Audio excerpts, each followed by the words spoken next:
एक तो नोट्स खोल दें और एक वो मॉड्यूल खोल दें, कंपाइलर कंपाइलर।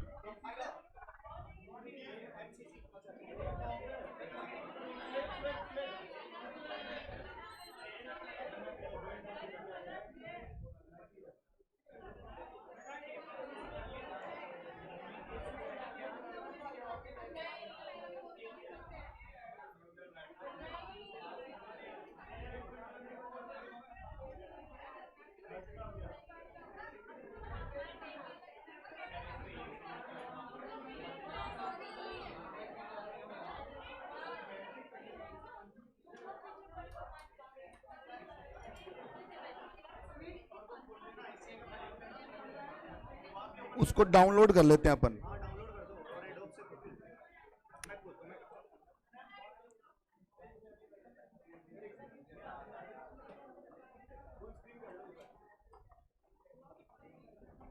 मैं कर लेता हूँ।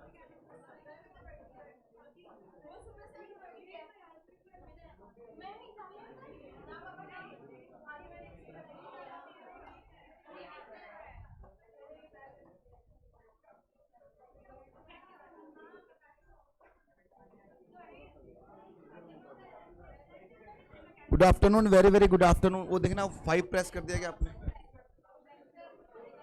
वेरी गुड आफ्टरनून सबको। तो आइए अपनी क्लास को हम आगे बढ़ाएं। और लास्ट क्लास में मैंने आपको एक टॉपिक स्टार्ट करवा रखा था बच्चों।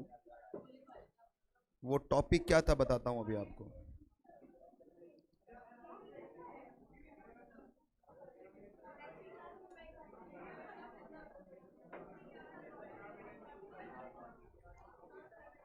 हम यहां पढ़ रहे थे अंडर सेक्शन 40B बेटा।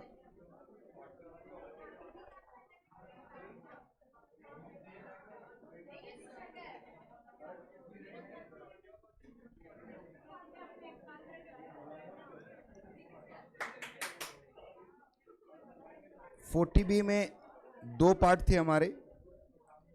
एक था रेम्यूनरेशन वाला पार्ट,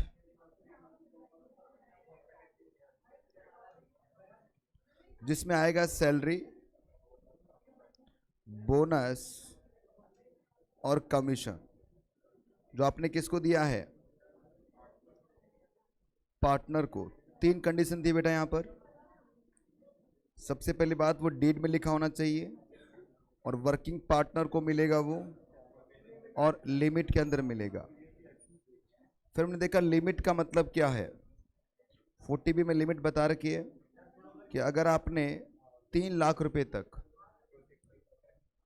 आपका बुक प्रॉफिट है तो 90% और 1,50,000 विच एवरेज हायर। और अगर 3 लाख से ज़्यादा है तो जो भी एक्सेस ऑफ 3 लाख होगा उसका 60%। ठीक है। अगर आप लॉस में हैं तो भी आपको कम से कम 1,50,000 का रेम्यूनरेशन अलाउ रहेगा। फिर मैंने आपको बताया कि अगर इंटरेस्ट मिलता है तो यहाँ पर भी 3 शर्तें थी आपकी।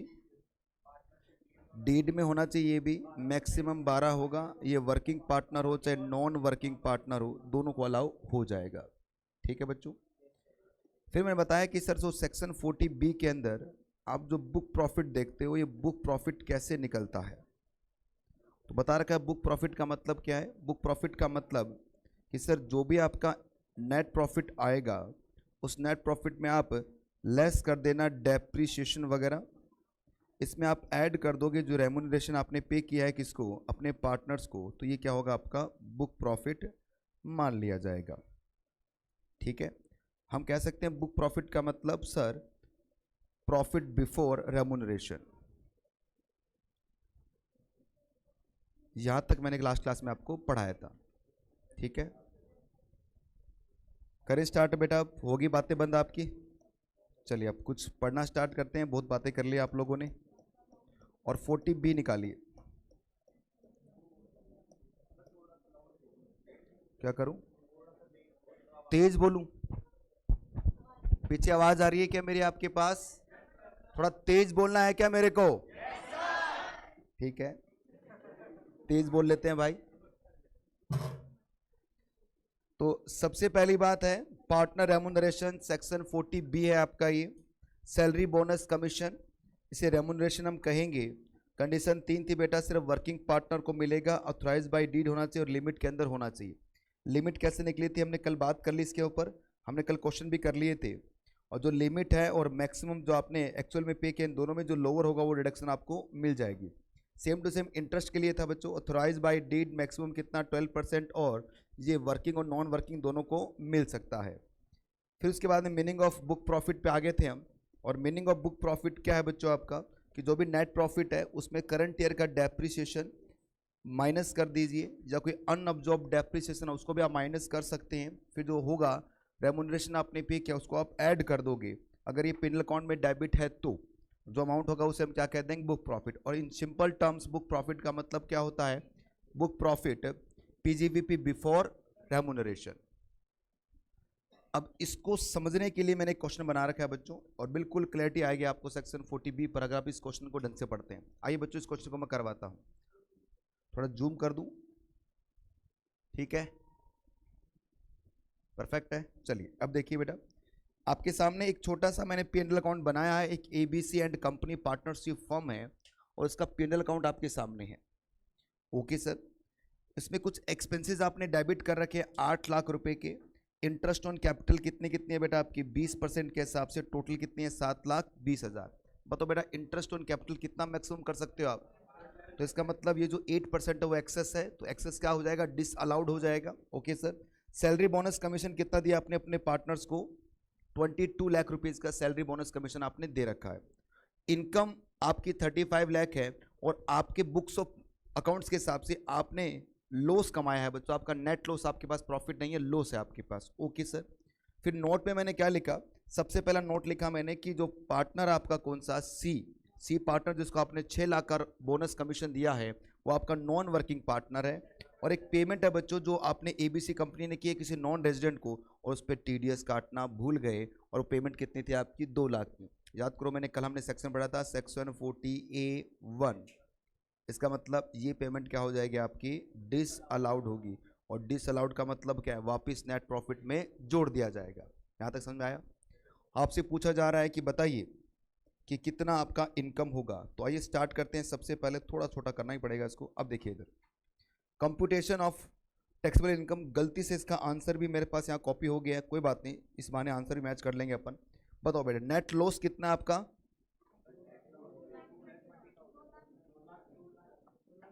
20 है क्या, 2,20,000, ये आपका नेट लॉस है।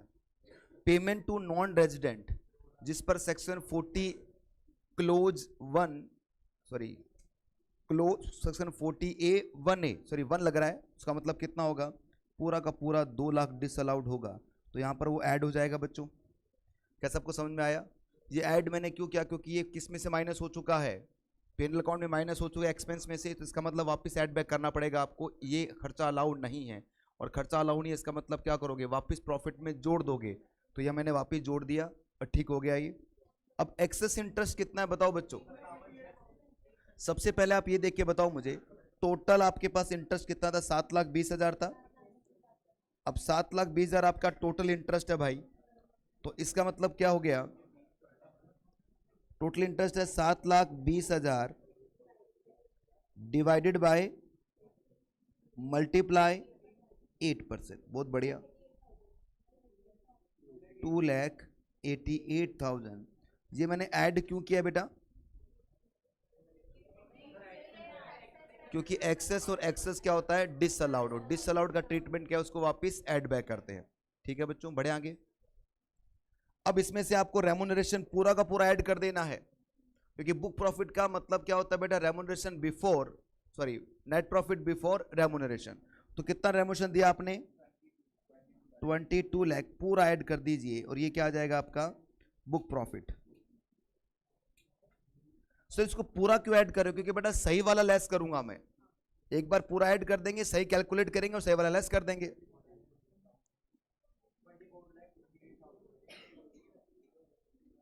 ठीक है भाई, ये आ रहा है क्या, यहां तक किसी को प्रॉब्लम है मुझसे पूछ सकता है, सर ये पूरा क्यों ऐड किया आपने, क्योंकि बेटा सही वाला मुझे लेस करना है। रेमुनरेशन कितना लाभ होगा, जो लिमिट का होगा, इसलिए लिमिट निकालूंगा। लिमिट निकालने के लिए मुझे क्या चाहिए, बुक प्रॉफिट चाहिए, और बुक प्रॉफिट कैसे आएगा, रेमुनरेशन से पहले का जो प्रॉफिट है वो क्या होता है, बुक प्रॉफिट, इसलिए मैंने पूरा ऐड कर दिया। बोलिए अब बताओ बच्चों, एक्चुअल रेमुनरेशन कितना है क्वेश्चन के अंदर?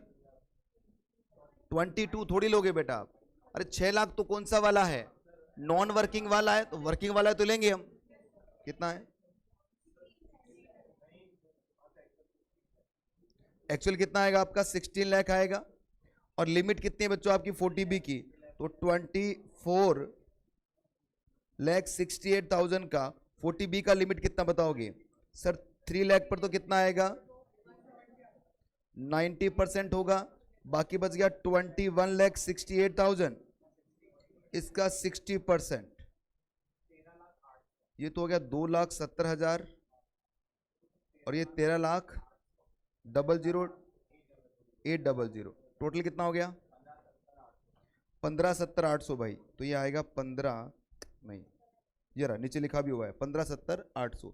इसको बताऊं कैसे आपको फेयर करना है? अरे यार ये तो पूरा चला गया, रुकिए रुकिए, इसको फेयर कैसे करना आपको बता देता हूं थोड़ा सा मैं।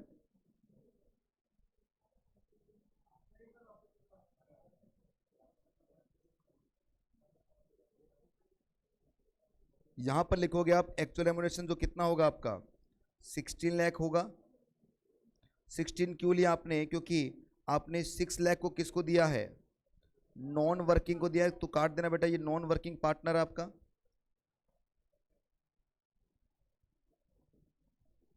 ठीक है,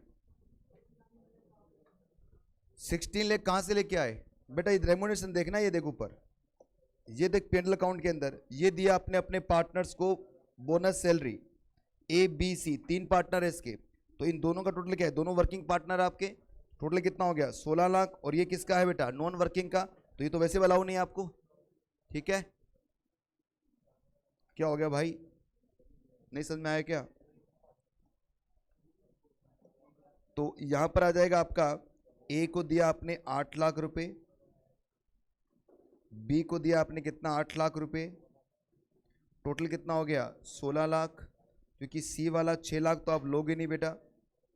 क्यों नहीं लोगे? क्योंकि ये क्या है? नॉन वर्किंग है। और यहाँ पर लिमिट कितनी आएगी आपकी कि सर जो आपका कितना था, ये कितना आया था ये वाला?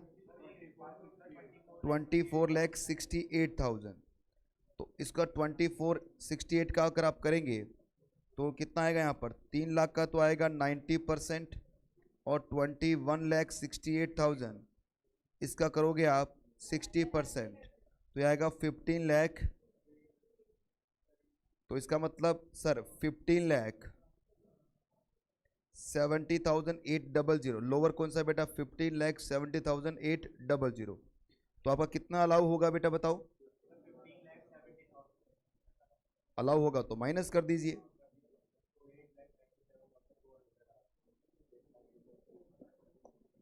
तो इसका मतलब यहां पर आपका बुक प्रॉफिट जो भी था उसमें से 15,70,800 को लेस करोगे आप, तो ये आपका इनकम कितनी आएगी? 8,97,200।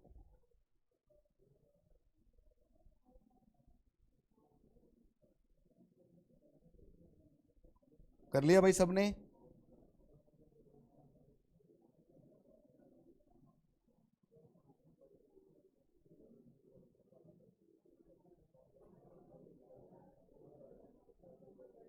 लॉस के केस में तो बोनस सैलरी कमीशन दिया ही नहीं जाएगा पेनल एप्रोप्रिएशन के अंदर। क्या लॉस के केस में बोनस कमीशन नहीं दे सकते बेटा पेनल एप्रोप्रिएशन में आप पार्टनरशिप अकाउंट्स के अंदर? अरे बोलिए ना, पार्टनरशिप अकाउंट्स के अंदर दे सकते हैं क्या, या नहीं दे सकते? तो और मुझे क्यों पूछ रहे हो? अकाउंट्स में पूछो ना। अकाउंट्स में क्या, मुझे क्या लेना भाई, मैं तो टैक्स में बता रहा हूं। दे सकते हैं, 1,50,000 तक दे सकते हैं, सेक्शन 40B बोलता है बेटा। ठीक है ना, बात समझ में आई बेटा लक्षित आपको? दे सकते नहीं दे सकते वहां पर देखो अकाउंट्स के अंदर आप। यहां पर क्या करना है बेटा, 1,50,000 तक दे सकते हैं।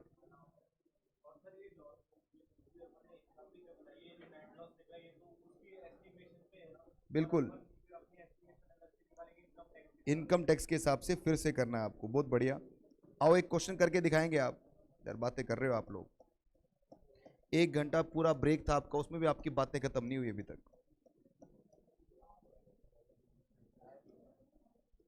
अरे चाय पी के आओ, चाहे आप चाहे कुछ भी करके आओ बेटा।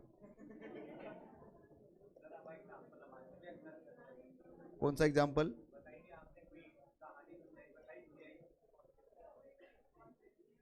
कौन सी भी सुना दी मैंने कहानियां? कहानी सुना दी?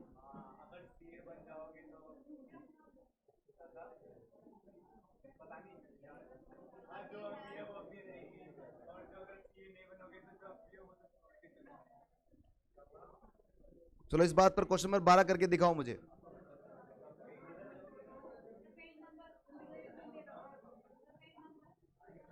छोड़ो ना पेज नंबर, सामने क्वेश्चन करके दिखाओ पेज नंबर।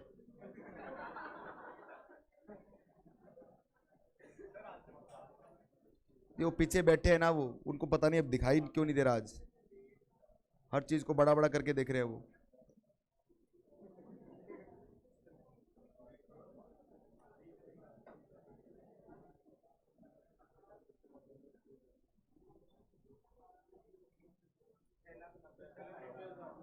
बस इतनी जल्दी आंसर निकाल दिया। एक फॉर्म ने 7,50,000 का रेम्युनरेशन पे किया, तो बताओ एक्चुअल कितना है बेटा? 7,50,000। और लिमिट कितनी है 40B की लिमिट? बुक प्रॉफिट दे रखा आपको 10 लाख रुपए का। तो 10 लाख के अंदर पहले 3 लाख पर कितना होगा? जो 2,70,000 होगा बेटा।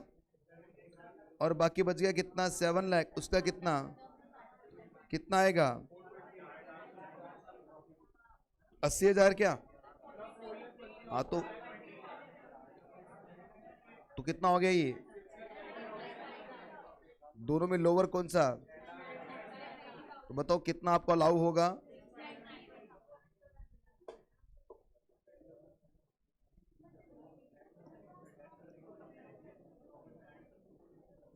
आपके पास पूरा 1 मिनट का टाइम है बेटा।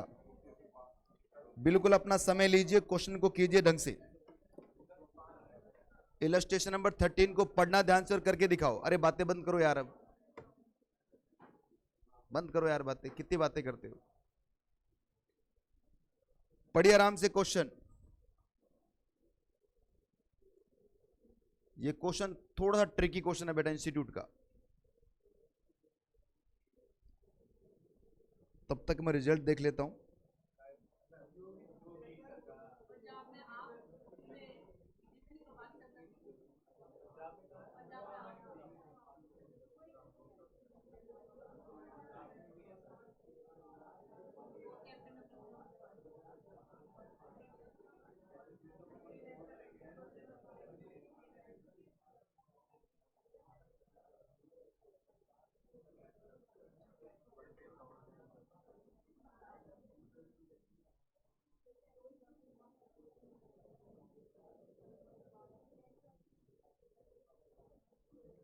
कर दिया क्वेश्चन? ठीक कर दो यार, जल्दी करो।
हो गया सबका? ट्राई कर लिया सबने एक बार?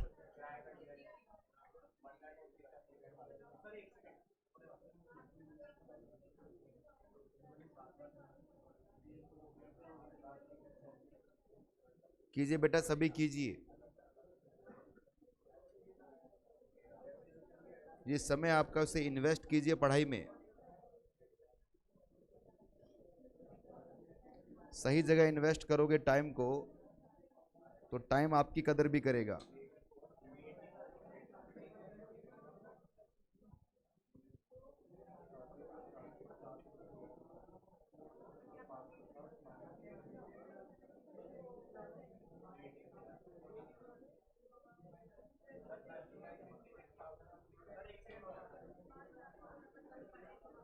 चलिए अब करें स्टार्ट, बातें बंद करो भाई।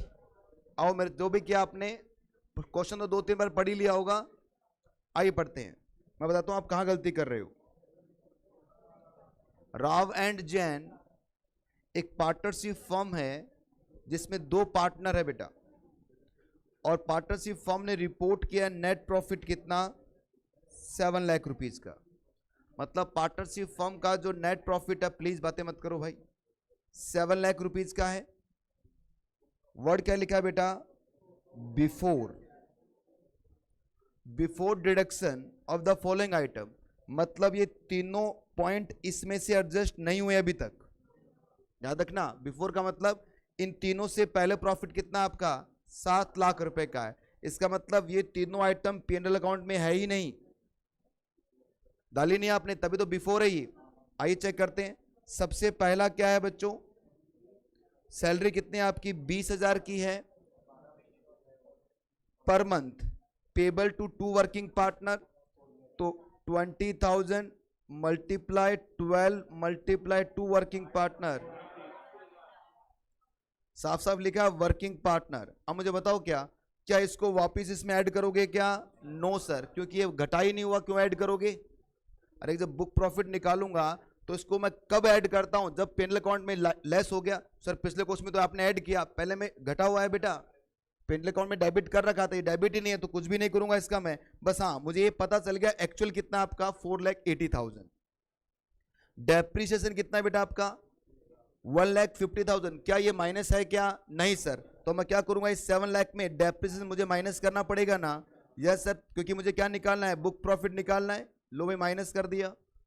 और इंटरेस्ट ऑन कैपिटल कितना आपका, कितना है 15%, कितना माइनस होना चाहिए था 12%। अरे एक मिनट रुको, मुझे बताओ कितना अलाउ होता है, कितना एक्सेस है इसमें। इसका मतलब क्या ये 12 घटा हुआ है क्या, तो अब घटाने के बारे में कितना घटाओगे, 12 ही तो घटाओगे। अरे 3 एक्सेस कब जोड़ते थे, जब पूरा 15 माइनस हो चुका होता था। यहां पे तो कुछ भी माइनस नहीं है, तो क्या करना चाहिए आपको, घटाना पड़ेगा। और कितना सब्सट्रैक्ट करोगे इसके अंदर से जो सही है, और सही कितना है 12%, तो कितना आएगा बेटा 5 लाख का 12%, 60,000। बताओ बुक प्रॉफिट कितना आया 4,90,000, एक्चुअल में कितना है। अब मुझे बताओ इसका बुक प्रॉफिट में बनाओ कितना आएगा आपका 40B की लिमिट के हिसाब से। सर 3 लाख पर तो आएगा 2,70,000, बाकी कितना बच गया बच्चों 1.9 बचा है ना, उसका 60% कितना हो गया, तो बताओ कितना अलाउ होगा, या तो 384 या फिर 480, बताओ दोनों में लोअर कौन सा है, तो अलाउ कितना हो जाएगा। आप यही गलती कर रहे थे बेटा, इसको नहीं पढ़ पा रहे आप, बिफोर वर्ड लिखा है। किसी को डाउट है बेटा कोई, फिर से रिपीट करूं, समझ में आया बच्चों सबको। लो भाई ये कह रहे हैं सर यहां पर अगर आफ्टर होता तो क्या करते, करके दिखाओ मुझे। अब अगर यहां आफ्टर लिखा होता बिफोर से, तो बताओ क्या फर्क पड़ता क्वेश्चन के अंदर। अब ये ऐड हो जाता, इसका कुछ नहीं करते क्योंकि माइनस करना है और हो चुका है ये, और इसमें 3% वापस ऐड कर देते। अब ये जो आपका बुक प्रॉफिट आता उसका क्या निकालते हैं आप 40B की लिमिट, एक्चुअल में कितना है 480, लोअर कौन सा होगा 480, 480 माइनस कर देंगे, ज्यादा आएगा बेटा। साथ में तो 480, तो वही ऐड करना आपको 1180 के आसपास, तो वहीं पहुंच गए आप। ऊपर से और ऐड करोगे आप कितना अमाउंट 3%, 15,000 और ऐड करोगे आप।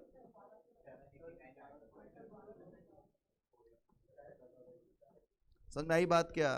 दोनों एंगल से देख पा रहे हो क्वेश्चन को? समझ में आई ना बात बेटा?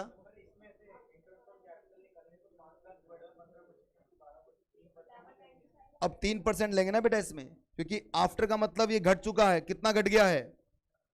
कितना घटना चाहिए था? अब कितना एक्सेस घटा दिया आपने? तो 3 वापिस ऐड कर देंगे। तो 5 लाख कैपिटल है इसका, 3% कितना हो गया? 15,000।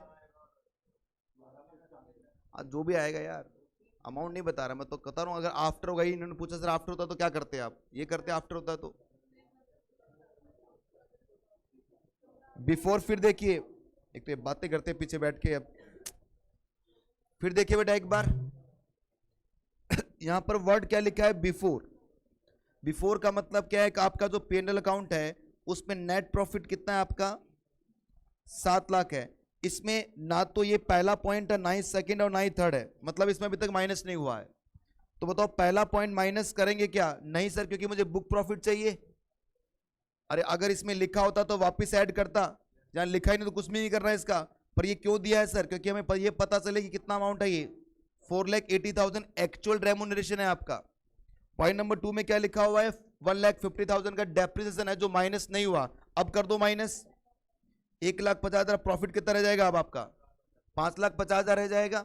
और यहां पर अब इंटरेस्ट माइनस नहीं हुआ है, तो इंटरेस्ट माइनस करेंगे। अब तो सही माइनस कर दो ना आप। कितना माइनस करेंगे? 12%। तो माइनस कर देंगे बेटा, तो कितना रह जाएगा? ये 4,90,000। अब इसका बनाएंगे 40B, कंपेयर करेंगे इसके साथ में। अलाउ क्या होगा? 4,90,000 का 40B कितना आ रहा था? ये 4,90,000 क्या आ गया आपका? बुक प्रॉफिट आ गया। और अलाउ कितना होगा आपको? 3,84,000।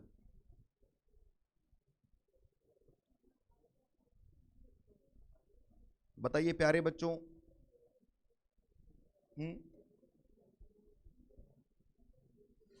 अरे यार क्यों डिडक्ट नहीं हुआ?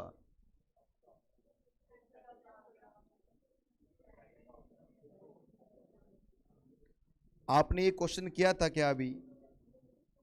इस क्वेश्चन को फिर देखो बेटा एक बार। इस क्वेश्चन में क्या मैंने रेम्यूनरेशन माइनस कर रखा है क्या? क्या ये 2,20,000 इसको घटाने के बाद आ रहा है? ये है ना?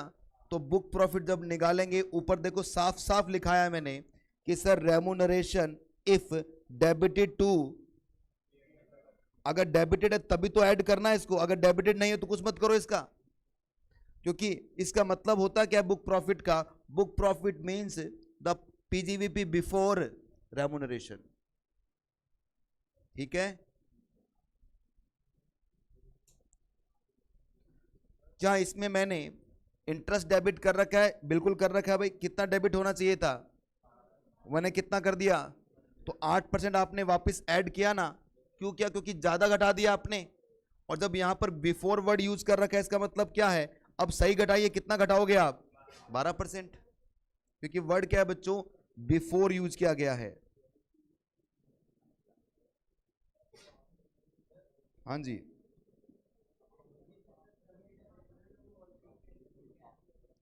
सर इंटरेस्ट 10% होगा तो क्या होगा? लो भाई, रजत जी बोल रहे हैं, लगाओ लगाओ। अगर यहां पर होता इंटरेस्ट 10% और अगर यहां बिफोर होता तो क्या करते? तो 5 लाख का 10% कितना हो गया? 50,000। क्या करते बेटा आप? माइनस कर देते किस में से? इस 7 लाख में से।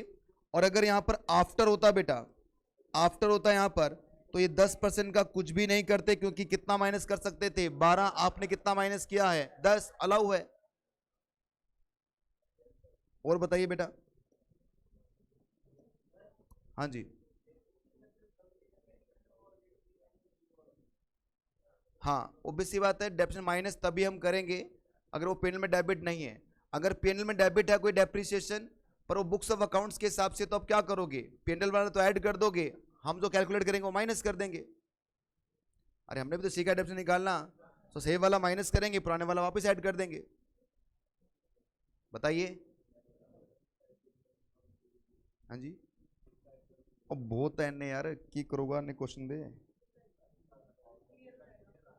और क्वेश्चन लिखवाऊं? और लिखवाऊं क्वेश्चन इस पे?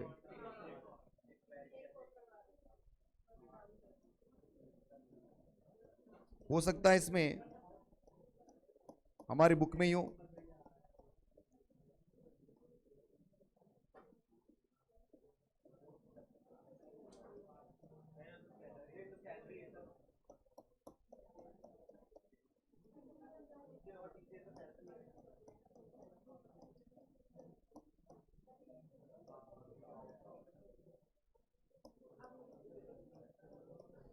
मैंने आपकी हाउस प्रॉपर्टी के डाउट ले लिए थे क्या?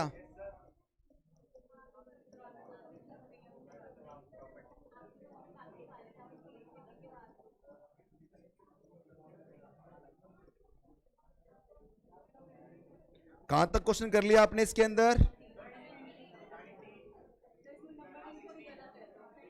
गलत नहीं, वो कटवाए बेटा मैंने।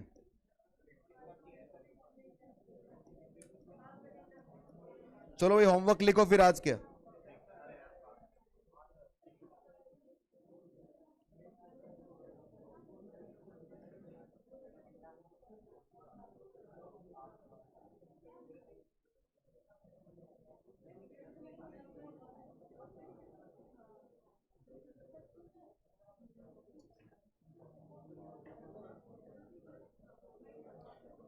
कहां तक कर लिया था हमने? 19 करवा दिया क्या मैंने?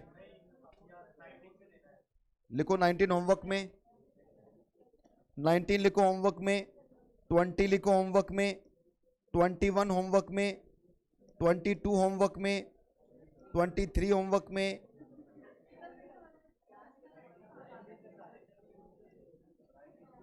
24 भी है बेटा, 25 भी है, 26 भी है, 27 तो है ही नहीं इसमें, तो 28 भी है बच्चों।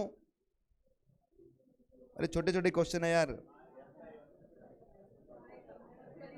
28 कर लेना, चलो 29 भी कर लेना,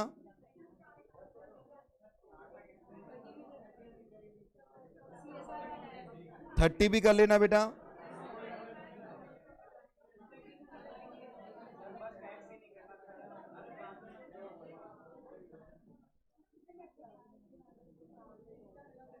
बस 32 मैं करवाऊं क्लास में। 19 से लेके 31 तक, 30 तक होमवर्क आपका, 30 तक होमवर्क है बच्चों आपका। अब मुझे बताओ आपके डाउट कौन कौन से क्वेश्चन में थे?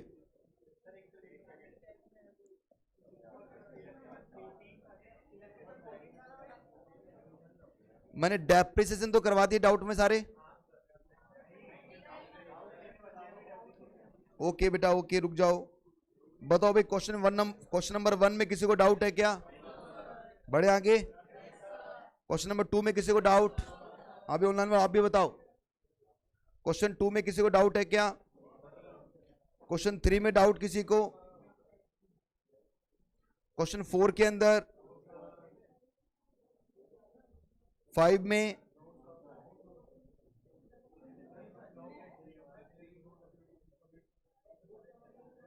फोर एंड 5 का स्टार्टिंग लाइन का मीनिंग क्या है सर? 3 में आओ आओ। एक कार आपने परचेज की है बेटा, ये मॉड्यूल का क्वेश्चन है। कार परचेज किए एस ने 10/8/2016 को 3,25,000 की पर्सनल यूज के लिए परचेज किया बच्चों, और इसको बाद में क्या कर लिया, बिजनेस में लेके आ गए बेटा 1/12/2020 को, और उसकी मार्केट वैल्यू क्या है 1,50,000 की। बताओ क्या होगा? क्या एक्सप्लेनेशन नंबर 5 लगेगा क्या इस पर? नहीं लगेगा बेटा, क्योंकि कार पे नहीं लगता, वो किस पे लगता है? सिर्फ बिल्डिंग पे लगता है। तो इसका मतलब क्या हो गया, कार की जो वैल्यू है 3,25, वही क्या बनेगी, एक्चुअल कॉस्ट बन जाएगी आपकी। और परचेज कब किया आपने इसको? 10/8 को, और बिजनेस में कब लेके आ रहे हो आप? तो 1/12 को लेके आ रहे हो। इसका मतलब क्या हो गया, स्टार्टिंग में डेफिनेशन नहीं मिलेगा आपको। अब ये मानोगे आपने इसको परचेज ही कब की है? 1/12 को, और 1/12 का मतलब क्या हो गया? तो 3,25,000 पे कितना लगा देना, हाफ डेप्रिसिएशन, जो कितना आएगा,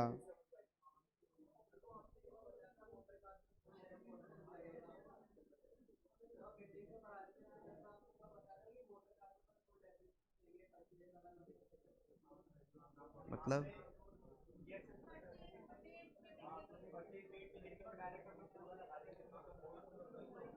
एक मिनट रुको बेटा, इधर देखो बात। अरे भाई पीछे वाले चुप हो जाओ यार, इधर देखो एक बार। अगर कोई एसेट्स है बेटा और एसेट्स को आप गिफ्ट करते हो, ठीक है, बिजनेस के अंदर गिफ्ट हो रहा है ये, तो उस केस में क्या होगा, जिस दिन एसेट्स परचेज किया है, डेट ऑफ परचेज से लेकर डेट ऑफ गिफ्ट तक, जो भी डेट ऑफ गिफ्ट होगा उसके ठीक पहले वाले 31 मार्च 2020 मान लेते हैं अपन, सॉरी 21 मानेंगे, यहां तक का डेप्शन क्या करोगे, एसेट्स में से माइनस कर दोगे। अब ये गिफ्ट कब जा रहा है उससे मतलब नहीं है आपको, क्योंकि इसमें से डेप्शन क्या होगा, नोशनल डेप्शन माइनस करोगे आप, ठीक है। बट अगर कोई एसेट्स आपका पहले बिजनेस में यूज हो रहा था, सॉरी पर्सनल यूज था आपका, बाद में इसको कहां पे लेके आ रहे हो आप, बिजनेस यूज में लेके आ रहे हो, और ये एसेट्स क्या है बेटा, बिल्डिंग है, तो सेम कंसेप्ट ये अप्लाई हो जाएगा। पर ये एसेट्स बिल्डिंग नहीं है बेटा, अदर देन बिल्डिंग है, अदर देन बिल्डिंग। तो उस केस में क्या करेंगे हम, उस केस में अब जिस दिन ये बिजनेस में ट्रांसफर हो रहा है बच्चों, वो दिन डेट ऑफ परचेज मान लेंगे, और यहां पर क्या लगेगा आपका, डेसिमल बन जाएगा। अब मैंने क्या बोला था बताओ बेटा,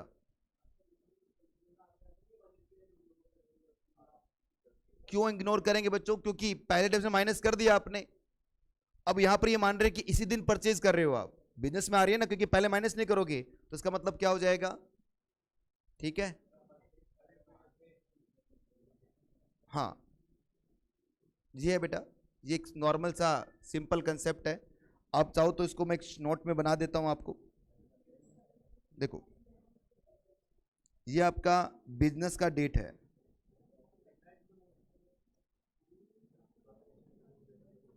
ये आपकी बिजनेस है, और बिजनेस में ट्रांसफर कब हो रहा है, ये 1 जनवरी 2022 को। 3 एसेट्स आ रही है बच्चों, अलग अलग 3 एसेट्स।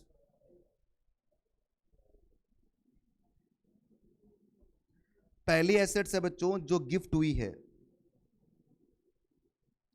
दूसरी एसेट्स थी जो आपकी ओन्ड थी, तीसरी एसेट्स भी आपकी ओन्ड थी। पहली जो गिफ्ट हुई है वो क्या है, मोटर कार, दूसरी जो है बेटा वो है बिल्डिंग,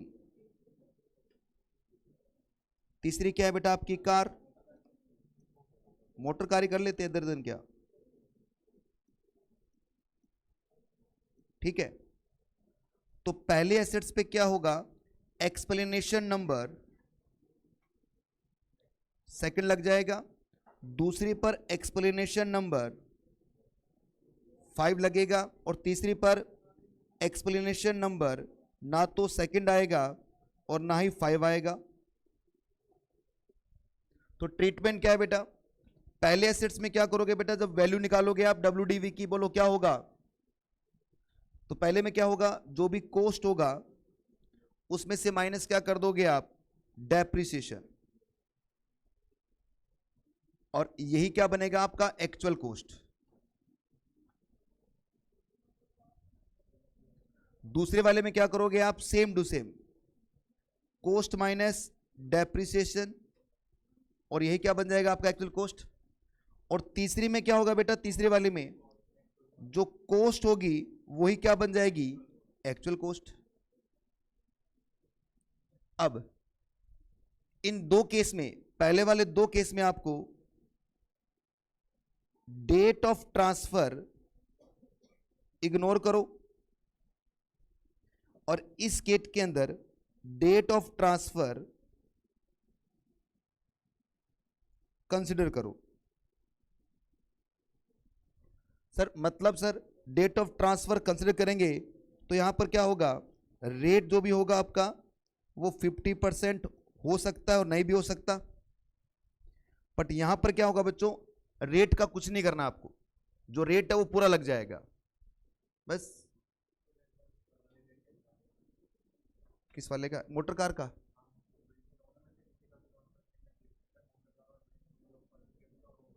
हाँ, एक मोटर कार है जो गिफ्ट मिली है, इसकी कॉस्ट है बेटा, ये तो क्वेश्चन करवाए हैं बेटा मैंने, 90 लाख रुपीज़ की मोटर, बहुत ही महंगी होगी, 9 लाख की मोटर कार है, और ये परचेज किया आपने 1 जनवरी 2020 को, इसको अपने बिजनेस में ट्रांसफर किया है 1 जनवरी 2022 को। तो क्या करोगे आप, 9 लाख पर पहले डेसिमल माइनस करोगे आप कौन सा, 90/20 का, जो आएगा आपका 7.5%, फिर माइनस करोगे 2021 का, कितना आएगा 15%। बस ये कॉस्ट बन जाएगी यहाँ के लिए। मोटर कार की जगह पढ़ लो क्या, बिल्डिंग, एक ही बात है, बस फर्क क्या है, यहाँ पर 2 है, यहाँ पर क्या है 5 है।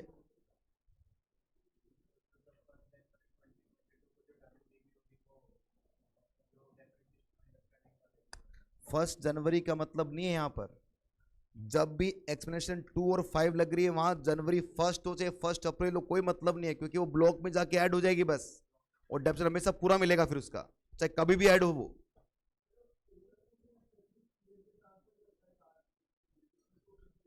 बेटा ओनर अगर ट्रांसफर करता है इन दो ऊपर वाले केस में, ये आप पूछ रहे हो मेरे से, आप डेप्थ पूरा हो जाने के बाद में यार 3 क्वेश्चन लिखवा दिए, फिर भी आप ये बात कर रहे हो। अब ये तो ट्रांसफर हो रही ना बेटा बिजनेस में, ये देखो मैंने यहाँ डेट लिखा, इस डेट से इन 2 केस में कोई फर्क नहीं पड़ता, मतलब ट्रांसफर 1/4/2021 से लेकर 31 मार्च 2022 किसी भी दिन ट्रांसफर हो जाए, हमेशा फुल रेट लगेगा इन ऊपर वाले 2 केस के अंदर। पर नीचे वाले केस में क्यों हो रहा है, रीजन समझो ना, क्योंकि पहले डेप्शन माइनस ही नहीं हुआ अभी तक इसमें, और उसमें क्या हो चुका, माइनस हो चुका है, इसलिए यहां पर क्या करोगे आप, इस डेट को कंसिडर करके चलोगे, यहां पर कंसिडर नहीं करोगे, इतना तो फर्क है। ठीक है, बोलिए बच्चों।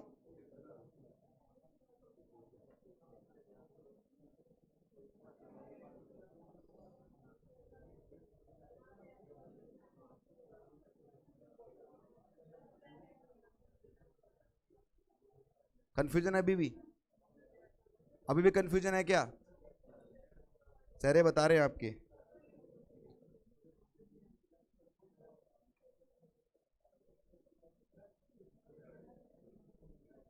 कोई बात नहीं बेटा, टाइम लग जाने दो, की फर्क पैदा है, बना लेंगे, क्वेश्चन बनाने में तो एक्सपर्ट अपन, सारे बना देंगे बेटा, गिफ्ट क्यों, हर एक चीज बना दूंगा इसके अंदर में, आधा घंटा और कुर्बान कर देंगे हम, करना ही पड़ेगा सर आपको, वरना हम अंदर जाके बोल देंगे हटाओ इस टीचर को, निकालो इसको यहां से, ये क्वेश्चन कम कराता है, फालतू बातें ज्यादा करता है।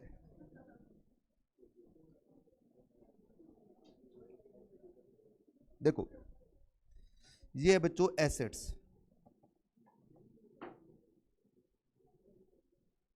ये है डेट ऑफ परचेज, ठीक है, ये है डेट ऑफ ट्रांसफर,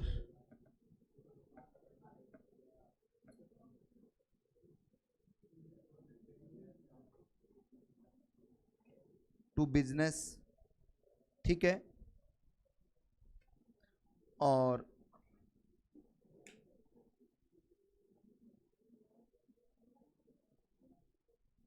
ये आएगा बेटा एक्चुअल कॉस्ट, और आगे एक और कॉलम बना लीजिए, वहां निकालेंगे हम डेप्रिसिएशन। ठीक है, लो भाई एसेट है, सबसे पहले एसेट्स कार, ठीक है भाई, कार को परचेज किया गया है 1 जनवरी 2020 को, ट्रांसफर हुआ है 1 जनवरी 2022 को। ये कार क्या है बच्चों, गिफ्ट वाली कार है, गिफ्ट हुआ है ये, ठीक है। कॉस्ट तो है नहीं कार की, तो यहां लिखो 9 लाख की कार है बेटा। दूसरे एसेट्स भी कार ही है, इस बार ये 9 लाख की ही है, ये 1 जनवरी 2020 को परचेज की गई, ठीक है, और ये कार पहले आपकी 1 जनवरी 2022 को आई है, और ये क्या है बेटा, ओन्ड है आपकी। फिर आएगी बिल्डिंग, बिल्डिंग अब 20 लाख रुपए की, ये आपने 1 जनवरी 2020 को परचेज की है और इसको आपने 1 जनवरी 2022 को ट्रांसफ़र किया है और ये क्या हुई बेटा, गिफ्ट हुई है। और फिर से बिल्डिंग दूसरी आ रही है बच्चों, ये भी कितने की है, 20 लाख की है। ये 1 जनवरी 2020 है, ये 1 जनवरी 2022 है। और कितना बेटा, ये अब की बार क्या है, ओन्ड थी, पर्सनल यूज आ रही थी। और इस बार फिर से एक कार है बच्चों जो 1/4/2020 को परचेज किया गया और इसको 1/4/2022 को ट्रांसफ़र किया है और ये क्या है बेटा, गिफ्ट है। और एक और कार लिख देते हैं लास्ट के अंदर, लो बेटा 10 लाख। और एक और कार है जो 10 लाख की है, ये भी आपने 1/4/2020 को परचेज किया, 1/4/2022 को ट्रांसफ़र किया और इस बार ये क्या थी, ओन्ड थी। बस अब तो क्लैरिटी आ जाएगी। क्या और लिखूं, 2-4 क्वेश्चन बहुत है इतने, कर दो कर दो क्या, आप कराओ सर, हमें थोड़ी आता है, हमें तो कुछ आता ही नहीं सर, आप ही करवाओ इस क्वेश्चन को। पिंक ले लें, पिंक। पहला केस में बताओ बेटा कौन सी एक्सप्लेनेशन लग रही है, एक्सप्लेनेशन नंबर 2 लग रही है, गिफ्ट आ रहा है बच्चों। तो अब क्या करोगे, जब इधर देखो, अब जब गिफ्ट आएगा तो आपको इस डेट को कंसीडर करना है, इस डेट को कंसीडर नहीं करना। दूसरे वाले केस में क्या है बच्चों, ओन्ड है, ओन्ड का मतलब एक्सप्लेनेशन 5 आ गई, इस डेट को कंसीडर करना है, इसको डेट को कंसीडर मत करना। थर्ड केस में क्या है बच्चों, बिल्डिंग है, वो भी क्या है, गिफ्ट है, एक्सप्लेनेशन 5 आ गया, इस डेट को कंसीडर करो, इसको मत करो। अगली कौन सी है बच्चों, बिल्डिंग है, रुको मैंने गलत बोल दिया, हाँ हाँ, ये और ये होगा। बिल्डिंग के केस में क्या होगा, ये कंसिडर करेंगे, ये कंसिडर नहीं करेंगे। अब ये कार है बेटा गिफ्ट वाली, तो इस केस में क्या आएगा आपका, ये कंसिडर होगा, ये कंसिडर नहीं होगा, और यहाँ पर ये कंसिडर नहीं होगा और ये कंसिडर किया जाएगा। ये यस और नो का मतलब क्या, रेट का कहाँ से देखना आपको, रेट आपको जहां मैंने टिक किया वहां से देखना है, हाफ आएगा या फुल आएगा। अब बताइए क्या करें, एक्चुअल कॉस्ट पहले वाले केस के अंदर, तो पहला केस है ये, पहला केस, ये दूसरा केस, ये तीसरा, ये चौथा और ये पांचवा और छठा केस। तो फर्स्ट केस में बताओ कॉस्ट कितनी है गाड़ी की, 9 लाख रुपीज की है। इसमें माइनस करोगे आप डेप्रिसिएशन, कौन से ईयर का, 1920 का, जो कितना होगा, 9 लाख का 7.5%, कितना। उसके बाद में फिर से माइनस करोगे आप डेप्रिसिएशन 2021 का 1, इसका 15%, 124875। तो बताओ WDV कितनी बच गई, 707625, और ये वैल्यू आके यहाँ पर ऐड हो जाएगी 707625, और इस पर आपको फुल डेप्रिसिएशन मिलेगा। हाँ जी बेटा, मतलब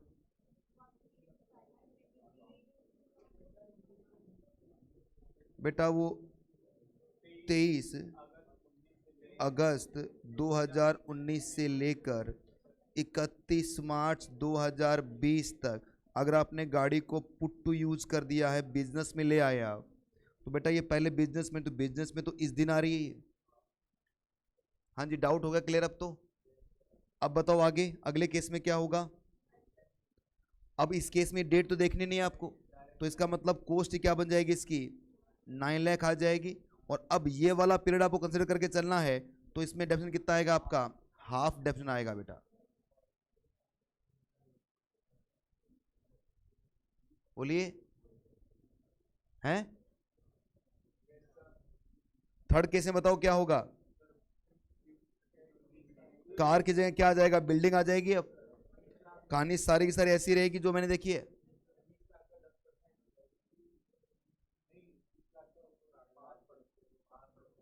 एसेट नंबर 3 है बच्चों आपकी, जिसका नाम क्या है, बिल्डिंग है, जो गिफ्ट हो रही है, तो इसका मतलब एक्सप्लेनेशन नंबर कौन सी आ रही है, 2 आ रही है इसमें।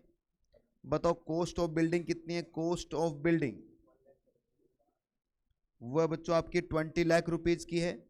लेस करेंगे डेप्रिसिएशन कौन सा इसमें, 90/20 का, जो होगा हाफ डेप्रिसिएशन, जो कितना आएगा 5%। फिर 20-21 का 1.9 लाख, क्योंकि 90 लाख का 10% पूरा आएगा बच्चों, ये क्या बनेगा आपका 17,10,000।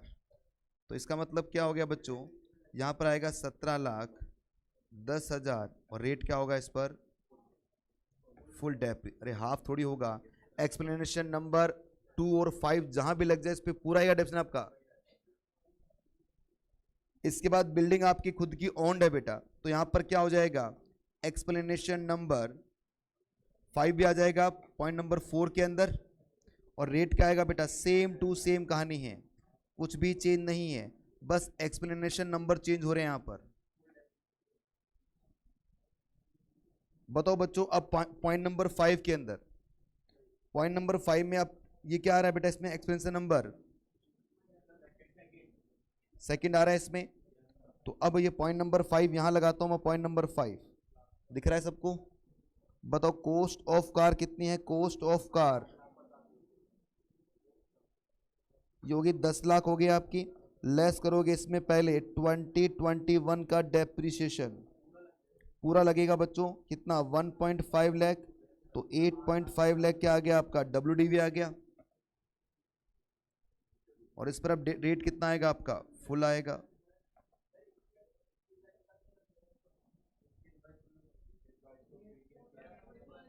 हाँ जी, क्या हो गया बेटा, फिर से बताऊं क्या,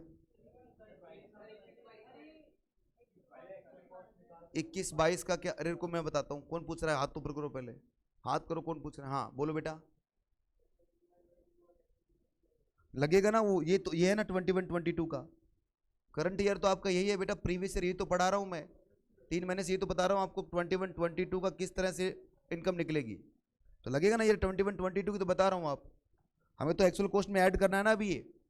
आप हमेशा घूम फिर के फिर अकाउंट्स में चले जाते हो आप, अरे पीरियड में बांटना ही नहीं होता भाई, डेप्शन कभी पीरियड में नहीं बटता, सिर्फ एक जगह पीरियड में बटेगा, और कब बटेगा, जिस दिन परचेज किया, पुट यूज आपने 180 डेज से कम लिया तो रेट हाफ कर देना, वो पीरियड में नहीं बांट रहा उसको भी, तो आप घूम फिर के पीरियड में क्यों आ जाते हो। अब बताओ लास्ट वाले केस में क्या होगा, एक्चुअल कॉस्ट क्या मानोगे इसकी, अब पूरा 10 लाख मानोगे, और रेट क्या आएगा अब, फुल हाफ क्यों आएगा, डेट देखो ट्रांसफर की, हाफ।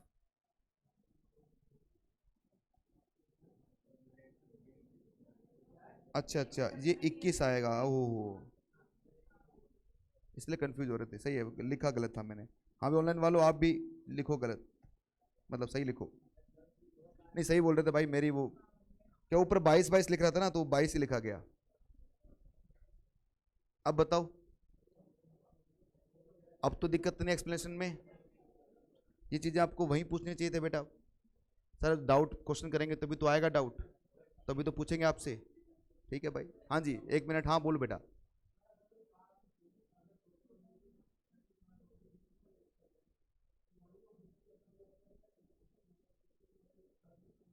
नहीं नहीं, बिजनेस में लेके आनी है ना गाड़ी आपको, अगर आपने गाड़ी पर्सनल ले रखी है तो डेप्शन आपने मिला ही नहीं होगा आपको, तो अब जब गाड़ी ब्लॉक में जुड़ेगी तो अब किस वैल्यू से जुड़ेगी ये बताता 43(1), तो अब उसमें रेट कौन सा आएगा, रेट कौन सा आएगा बेटा, जो आज जुड़ रहा है। देखो मैं आपको बताता हूं, चलो आपने तो क्वेश्चन ये पूछा, मैं पूछता हूं आपसे क्वेश्चन एक, कि मान लीजिए सर मेरे पास एक बिल्डिंग थी और ये रेजिडेंशियल पर्पज में यूज हो रही थी, और बाद में इसको मैं कहां लेके आ रहा हूं, बिजनेस में लेके आ रहा हूं, तो इस पर रेट क्या होगा सर, 5% या 10%, 10% होगा, क्योंकि आपको ये देखना है, ये नहीं देखना, बीच का नोशनल होगा जिसका कुछ भी नहीं करोगे आप, अरे पुरान एसेट भी तो पुरानी है ना भाई आपकी, तो पूरा डेप्शन क्यों देंगे आपको, ठीक है।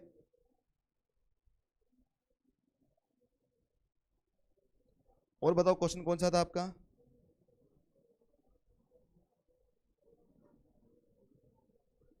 थर्ड नंबर के बाद में बताओ बेटा, फोर्थ नंबर, हाँ भाई ऑनलाइन वालों, फोर्थ में पहली लाइन का मतलब क्या होता है ये बताएं। अरे वो कहाँ गया, एपिक पेन पकड़ के इधर लेके आओ, उधर चला गया बेटा वो।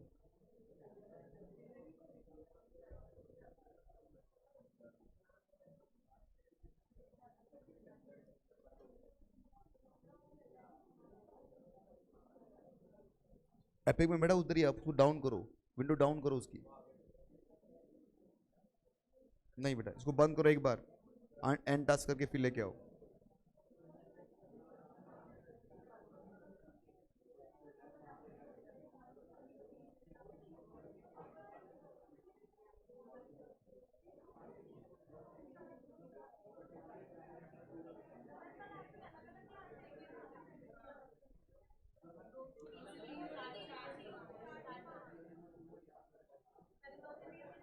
वो श्वेता मैडम को कह रहे कि सर मेरा टाइम सेट नहीं हो रहा, मेरा वो मुझे लगातार 4 घंटे क्लास चाहिए और मेरा ब्रेक था बीच में, कहा सर आप 2 टुकड़े में कर दूँ, कर दूँ।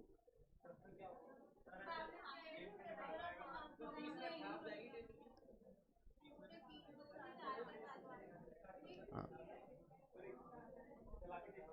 चल गया बेटा। हाँ भाई फोर्थ में क्या बोल रहे हैं, WDV but there no assets in the block. बेटा ये क्वेश्चन का टाइप बता रखा है, ये क्यों बता रखा है क्वेश्चन टाइप, ताकि सेक्शन 50 अप्लाई कर सको आप। एग्जाम में लिखा नहीं आएगा, एग्जाम में क्वेश्चन कहां से स्टार्ट होगा, सीधा यहीं से स्टार्ट होगा। ये क्वेश्चन का टाइप बता रखा है कि साहब एक ऐसी WDV पर उसमें एसेट्स खत्म हो गए, मतलब सारे एसेट्स भेज दियोगे आपने इस क्वेश्चन के अंदर।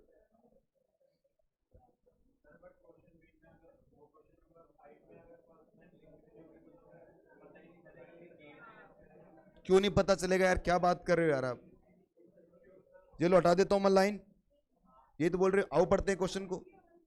मिस्टर प्रकाश है जिनके पास फॉलोइंग एसेट्स है बच्चों, डेफिनेशन कितना है 15% है, तो 1/4/2017 को इसकी WDV दे रखी है प्लांट एक्स और वाई की कितनी, 2 लाख रुपए की। 1/12/2020 को एक्वायर किया आपने क्या, जेड प्लांट कितने का, 2 लाख रुपए का। और 12/1/2021 को प्लांट वाई सोल्ड कर दिया कितने में, 4 लाख में।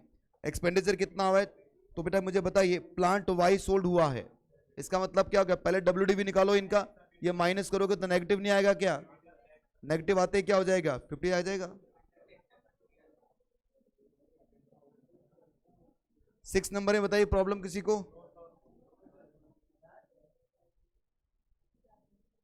बेटा क्या स्टार्टिंग लाइन मतलब कौन सी लाइन,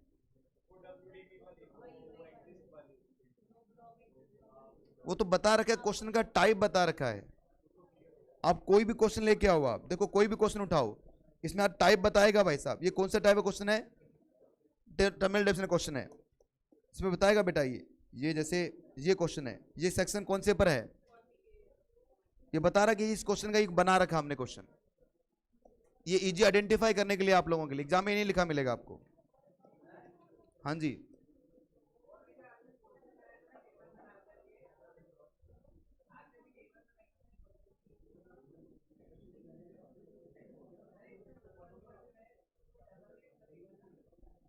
कौन से वाला, A1 2 3 4 5 6 कौन सा बेटा,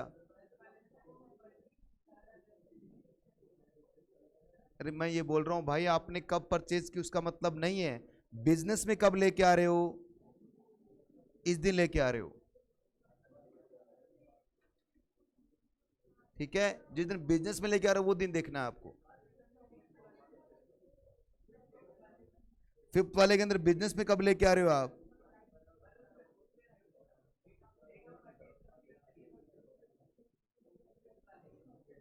गिफ्ट वाले में, हाँ तो कर रहे हैं ना ये रही,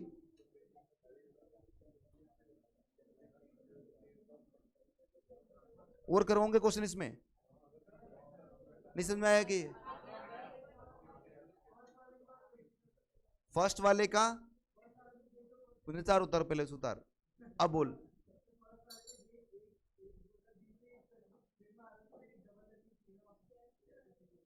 इसकी बात कर रहे हो, अरे जिस दिन आपने परचेज किया वो दिन नहीं देखना, जब बिजनेस में लेके आ रहा वो दिन देखना है। हाँ जी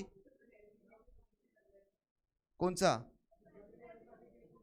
ये वाला बोल रहे हो यहां पर हाफ होना चाहिए। एक मिनट उनको डाउट तो पूछने दो। यहां पर फुली तो है।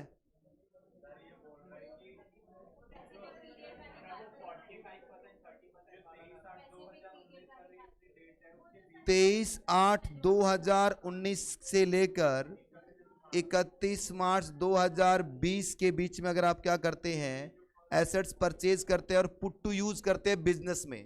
मुझे बता बेटा, परचेज कहां हुआ आपका? कहीं और हुआ है, बिजनेस में तो इस दिन आ रही है ना ये।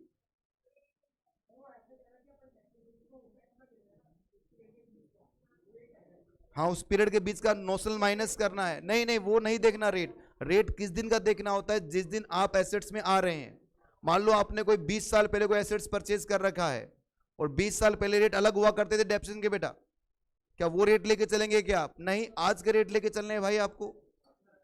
आज के रेट लेने हैं। जैसे हम कंप्यूटर की हम बात करें, कंप्यूटर पे आज से 3 साल पहले 60% रेट हुआ करता था, अब कितना हो गया है? 40 हो गया। तो क्या 60 माइनस करेंगे क्या? नहीं, 40 से माइनस करेंगे। अगर हम बात करें कोई एसेट्स आपकी टेम्परेरी यूज वाली है, बिल्डिंग वाली, उस पर 100% हुआ करता था, बुक्स पर 100% हुआ करता था, तो क्या आप 100% माइनस करेंगे क्या? नहीं, आज का रेट लेना है। तो रेट आज का लेना है क्योंकि बिजनेस में वो आज पुट यूज हो रही है। और बताइए, बड़े आगे इसमें और करवाऊं क्वेश्चन क्या इसके अंदर? चलिए भाई, हाँ डाउट ले रहा हूं मेरे भाई, ले रहा हूं, डाउट ले रहा हूं। डाउट ही लेके बैठे आपसे। कौन सा है? 8वां? अच्छा, 7 में किसी को डाउट है क्या भाई? डाउट में इसमें कंप्यूटर पे गलत रेट ले रखा है, उसमें क्या डाउट है यार? ये तो गलत है। और गुडविल पे नहीं आएगा क्योंकि पुराना क्वेश्चन है। इसका 15% सही है बेटा, कंप्यूटर का नहीं आएगा, कंप्यूटर का 40% में आएगा बस।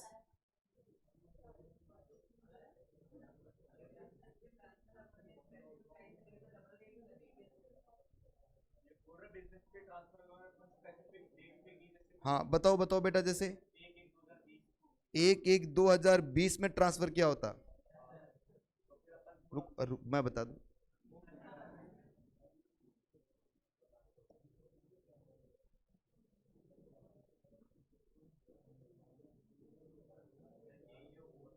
अरे वो खुल नहीं रहा यार। ठीक है, हाँ अब बोलिए बेटा। आप यहां बोल रहे कि यहां पर अगर 1/1/2020 होता, ये बोल रहे हो आप, तो बेटा एक क्वेश्चन फिर होता ही नहीं। ये साल जा चुके हैं, क्वेश्चन ही नहीं आएगा फिर। ये तो 18 कर देते हैं इसको, ये लो। अब यहां पर 20 हो गया, ये बोल रहे हो ना, तो क्वेश्चन ही नहीं होता ये, क्योंकि हमारा प्रीवियस ईयर कौन सा है? 21 22 है।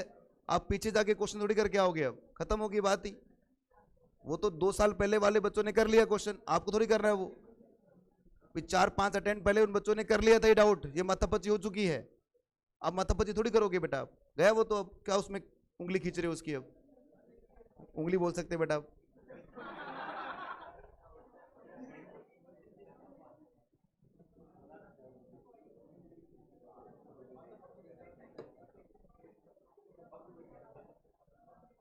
हाँ जी बच्चों बताओ, अगला क्वेश्चन कौन सा होगा? 7 नंबर में क्या? 7 नंबर में बच्चों बता दूं, एरर है एक तो, गुडविल पर आपको डेप्रिसिएशन नहीं मिलेगा, क्वेश्चन में दे रखा है। और कंप्यूटर के जो लैपटॉप है उस पर 40% रेट लेना है, इस पर 15 लेना है बच्चों। और कंप्यूटर प्रिंटर इस पे 40 लेना है, इस पे भी 40, इस पे भी 40% लेना है। ठीक है, 8 नंबर क्वेश्चन बताइए किसको प्रॉब्लम आई है? क्लियर है सबका? 9 तो करना ही नहीं था, सीधा 13 नंबर पे आ जाओ। ऑनलाइन में बताओ बेटा 30। अरे पीछे मत बात करो बेटा, अगर आपने कर लिए क्वेश्चन तो बाहर घूम के आओ बढ़िया मजेदार तरीके से। क्लास में बैठो, मत बात करो, मेरा ध्यान भटकता है यार। कितनी बार बोलूं आपको एक एक बात? मैं कोई वैसे नहीं बोल रहा, कोई डांट नहीं रहा आपको, मैं मेरे लिए बोलता हूं, मेरा ध्यान भटकेगा, आपका नुकसान है इसमें। मत बात करो यार। बात कर रहे हो तो नीचे ऐसे नीचे छुप के बात करो, आवाज आती है मैं कंफ्यूज होता हूँ इसके अंदर, ये बोलता तो ही कंफ्यूज हो जाता हूँ मैं तो। हाँ जी बताओ, सबसे पहले 13 नंबर में कुछ आएगा दिक्कत किसी को? हाँ भाई ऑनलाइन वालों, इसमें कोई एरर तो नहीं था क्वेश्चन में? ठीक है ये तो एकदम, चलो आगे बढ़ते हैं। 14 नंबर में बताइए, कर लेते हैं क्वेश्चन। एडिशनल डेफिनेशन बताना है आपको। Gopichand industry furnish you the following information. 1/4/2020 का अपना ओपनिंग डब्ल्यूडीवी दे रखा है बेटा, ब्लॉक नंबर 1 का जो प्लांट मशीनरी है जिसमें 10 लूम्स है। लूम्स चरखे को बोलते हैं बेटा लूम्स, समझते हो, चरखे को बोलते हैं लूम्सम। और रेट ऑफ डेप्थ लूम्स पर कितना है 15% है, और डब्ल्यूडीवी कितना उनका 5 लाख का है। फिर ब्लॉक नंबर 2 में आपके पास बिल्डिंग है बच्चों, और बिल्डिंग में 3 बिल्डिंग है आपके पास, रेट कितना है 10% है, डब्ल्यूडीवी कितना उनका 12,50,000 का। एक्वायर किया आपने 5/7/2020 को 5 लूम्स, तो पहले 10 थे फिर 5 हो गए, फिर आपने कितने बेच दिए बेटा, फिर 2 और परचेज कर लिए, इसका मतलब ब्लॉक खत्म नहीं हुआ है। समझ में आ रही है बात आपको? अब आपके दिमाग में ये चल रहा हो कहीं पर सर देखो ना कि पहले 10 थे फिर 5 हुए 15, फिर आपने पूरे 15 बेच दिए तो ब्लॉक तो खत्म हो गया। नहीं भाई, आप ड्यूरिंग द प्रीवियस थोड़ी करते हो, आप तो end of the previous year करते हो, तब तक सारा काम हो चुका है, तो हमारे पास 2 लूम्स बचे हुए हैं, उससे फर्क नहीं पड़ेगा क्योंकि ब्लॉक हमारा बना रहेगा। ठीक है, आइए बनाते हैं बेटा 2 ब्लॉक। पहला ब्लॉक कौन सा, प्लांट मशीनरी का है, दूसरा कौन सा है, बिल्डिंग का है। और प्लांट मशीनरी मतलब ये कौन सा ब्लॉक है बेटा, आपका लूम्स वाला है। सो लूम्स वाला क्यों नहीं लिखा, क्योंकि बेटा प्लांट मशीनरी ही क्लास होती है, लूम्स कोई क्लास थोड़ी है, ना ही कोई कंप्यूटर क्लास है बेटा। क्लास सिर्फ 4 है, पहली कौन सी, दूसरी फर्नीचर फिटिंग, और तीसरी और चौथी क्या है, इंटेंजिबल है, यही क्लास है बेटा आपकी, इसलिए नाम वही लिखने हैं आपको। तो बताओ, ओपनिंग सबने लिख दिया होगा 12,50 और 5 लाख, यहां से और यहां से कॉपी किया गया है। फिर आपने परचेज किया पहले 5 लूम्स 180 प्लस के अंदर, फिर 15 बेच दिए और बाद में 180 माइनस में आ जाएंगे, तो 4 और 3 लगाओ बेटा, 7 हो गए आपके, टोटल में जोड़ दिया इसने एक साथ। इसने क्या फर्क पड़ता है भाई, हमने क्या किया, इसको अलग अलग सीखा हुआ है ताकि डेप्थ निकालने में आसानी हो जाए हमारे लिए। आगे बढ़ते हैं बच्चों हम। इसके बाद टोटल कितना मनीज पेबल कितना आपका 12 लाख, तो इसका मतलब क्या, सॉरी टोटल हो गया 12 लाख, 10 लाख में आपने बेचा है इसको, तो अभी ब्लॉक ना तो एसेट्स खत्म हुई है ना नेगेटिव हुई है, तो इसका मतलब नॉर्मल है, ये डेप्शन आएगा, सेक्शन 50 नहीं आया। तो अब इसे कितना बच गया 12, और यहाँ पर को आपने कुछ बेचा ही नहीं, तो ये 12,50 नीचे एज इट इज आ जाएगा। आगे बढ़ते हैं इसके बाद, अब लगेगा डेप्शन इस 2 लाख पर। बताओ भाई, सबसे पहले कोई ऐसी एसेट्स है जो आपने पुट टू इज 180 डेज से कम के लिए की है, और वो भी कितने बेटा 3 है, इसका मतलब 2 लाख पर पूरा हाफ रेट लगेगा, 7.5% से ही आएगा नॉर्मल डेप्रिसिएशन। तो ये देखो बेटा आपका नॉर्मल डेप्रिसिएशन कितना होगा, 2 लाख पर 7.5%, तो 15,000 हो जाएगा। और वहां पर क्या है, कोई नई एसेट्स आपने परचेज ही नहीं की है, इसका मतलब इस 12,50 पर ही पूरा डेप्रिसिएशन लग जाएगा कितना, जो भी रेट आपका, रेट कितना है इसका 10%, तो 10% ले लेना यहाँ पर। अब बात करते हैं एडिशनल डेप्रिसिएशन, इस पे तो मिलेगा नहीं, बिल्डिंग पर सिर्फ प्लांट मशीनरी पे मिलता है, तो एडिशनल किस पे मिलेगा, सिर्फ प्लांट मशीनरी पर। लूम्स कितने आपके 3 हैं, तो 3 लाख मल्टीप्लाई 10%, 10 क्यों लिया बेटा, क्योंकि कब परचेज किया इसको 180 माइनस के अंदर, तो 30,000 मिल जाएगा आपको। बाकी बचा हुआ 30 कब मिलेगा, अगले साल मिलेगा। अब आपके दिमाग में ये आ रहा है कि सर हमारे पास वैल्यू तो उसकी 2 लाख की बची हुई है, तो 3 पर क्यों ले रहे हो, उससे थोड़ी फर्क पड़ता है। आपने जो एसेट्स परचेज किया है उस पर पूरा मिलेगा एडिशनल, और मैंने रीजन बताया था क्यों दे रही है गवर्नमेंट एडिशनल आपको, और वो रीजन तो पूरा भी हो रहा है ना। ठीक है, किसी को डाउट बेटा इसके अंदर,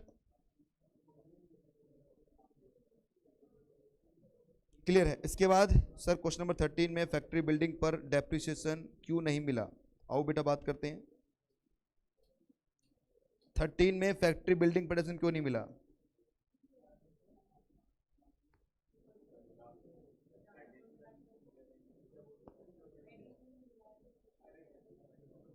नहीं मिला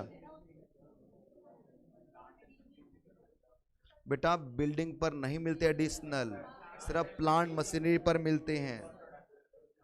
मुझे लगता है वो जो स्टोरी बताता हूं आपको वो आप सुनते नहीं, बस साफ बताया मैंने, चिदम्बरम साहब ने क्या बोला, प्लांट इंडस्ट्रीज के लिए सिर्फ प्लांट मशीनरी है, इसी से तो फायदा होगा, और किससे फायदा होगा, बिल्डिंग बनाने से कोई फायदा थोड़ी होने वाला है, प्रोडक्शन बढ़ाना उनको। और बताओ इसके बाद कौन सा है भाई, मुझे ऐसा लग रहा है अगले से जितने भी क्वेश्चन मैं क्लास में करवा दूं आपको पूरी बढ़िया रहेगा।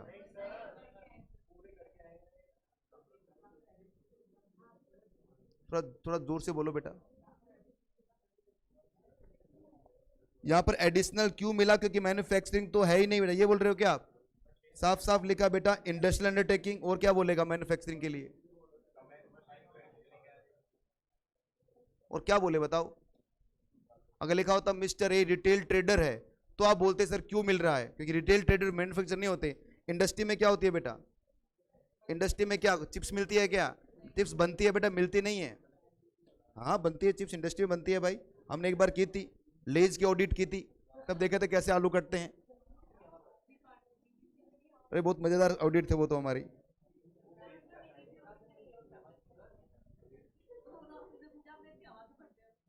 हाँ मतलब लेज का जो चिप्स बनता है ना बच्चों, उसमें कहीं पर भी मैनुअल टच तक नहीं करते वो उन पटेटोज को। मतलब पूरा का पूरा क्या करेंगे, उनको पहले आलू की बोरी आएंगे, वो डालेंगे, एक बड़ा सारा उनका बना हुआ है, उसमें वो साफ होते हैं 10 15 20 बार पाइप पे चलते हैं बच्चों, और बाद में आलू छिलते हैं, छिल जाते हैं अपने आप ही। मशीन है, मशीन में जाएगा आलू, और एक साइज के आलू अलग हो जाएंगे, एक साइज अलग हो जाएंगे। मतलब छांटना भी नहीं पड़ता। अपने तो घर में जब चिप्स बनाते हैं ना अपने ऐसे ऐसे करके छांट के रखते हैं, छोटा तू बना, बड़ा वाले को मैं चिप्स निकालूंगा। आपको पता नहीं घर पे बनते नहीं बनते, हमारे तो खूब चिप्स बनती है भाई। तो हाँ, तो बड़े बड़े आलू मैं करता हूँ, छोटे वाले आलू भाई को दे देता हूँ, क्योंकि उसमें तकलीफ ज़्यादा रहती है। और वहाँ ऐसा करना नहीं पड़ता, वो मशीन लगी है, ऐसे हिला के क्या करती है, छोटे वाला अलग कर देती है, बड़े आलू का एक साइज को अलग करेगी, फिर उसके बाद में उसको छीलेगी, छीलने के बाद अपने आप चिप्स कटेगा, मसाला डलेगा और खा लेंगे। 15 नंबर बताओ।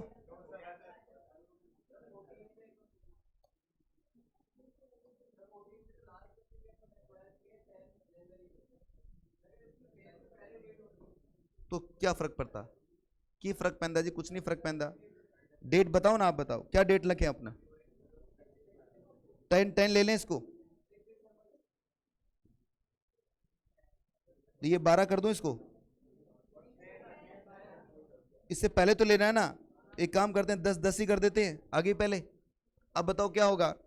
अभी बेटा इस पे -180 है और ये +180 है, कुछ फर्क नहीं पड़ता भाई। मैंने आपको जब डायग्राम बनवाया था तो मैंने सिर्फ परचेज को 3 टुकड़ों में बांटा था, नॉट पुट यूज। सेल तो सीधा ही माइनस कर दिया और लिखा ड्यूरिंग द प्रीवियस ईयर, मतलब 1 तारीख से लेके 31 मार्च तक कभी भी बेचो आप, माइनस हो जाना है वो तो। हाँ जी,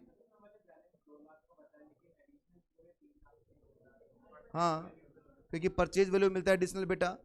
अगर मान लो इस क्वेश्चन के अंदर ये होता सर, हम ये बात करते सर यहाँ पर इसको बेचते कितने में, ये बेचा आपने 12 में बेचा ना, आपने इसको 15 में बेचा होता, ये 15 बेचा होता, अब बताओ क्या होता? अब आपको नॉर्मल नहीं मिलता पर एडिशनल अभी भी मिलता। एडिशनल तो मिलेगा भाई। एडिशनल कब नहीं मिलेगा? अगर आपने एसेट्स को ड्यूरिंग द प्रीवियस ईयर बेच दिया, जिस साल परचेज किया, सिर्फ तभी नहीं मिलेगा। अगर आपकी नेगेटिव होगी वैल्यू तो भी एडिशनल मिलेगा। ये जो मैं लिखवाता हूं बेटा, क्या ये आप इस पे फेंक देते हो क्या इसको? एक एक चीज बता रखी है बेटा। कहां एडिशनल डेप्शन? ये देखो एडिशनल डेप्शन साफ लिखा हो बेटा, ये पॉइंट पढ़िए। Point number 1, even the block has been nil or negative value तो भी एडिशनल मिलेगा। Addition depreciation shall not be allowed if new plant machinery sold in the year of acquisition, सिर्फ तब नहीं मिलेगा। देखिए समरी का मतलब ये नहीं कि आप इसमें भी समरी कर दो, इसमें जो लिखा हुआ इतना तो कम से कम आपको पता होना चाहिए, तभी क्वेश्चन करोगे आप। ठीक है, और बताओ बेटा, और कोई क्वेश्चन?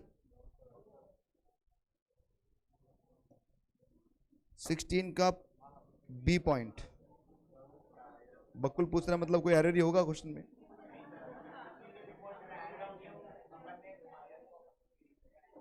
नहीं पहले बताओ 15 में, बाद में बोलोगे 15 बताओ सर दोबारा से। 15 में पूछो बेटा, कोई डाउट है किसी को?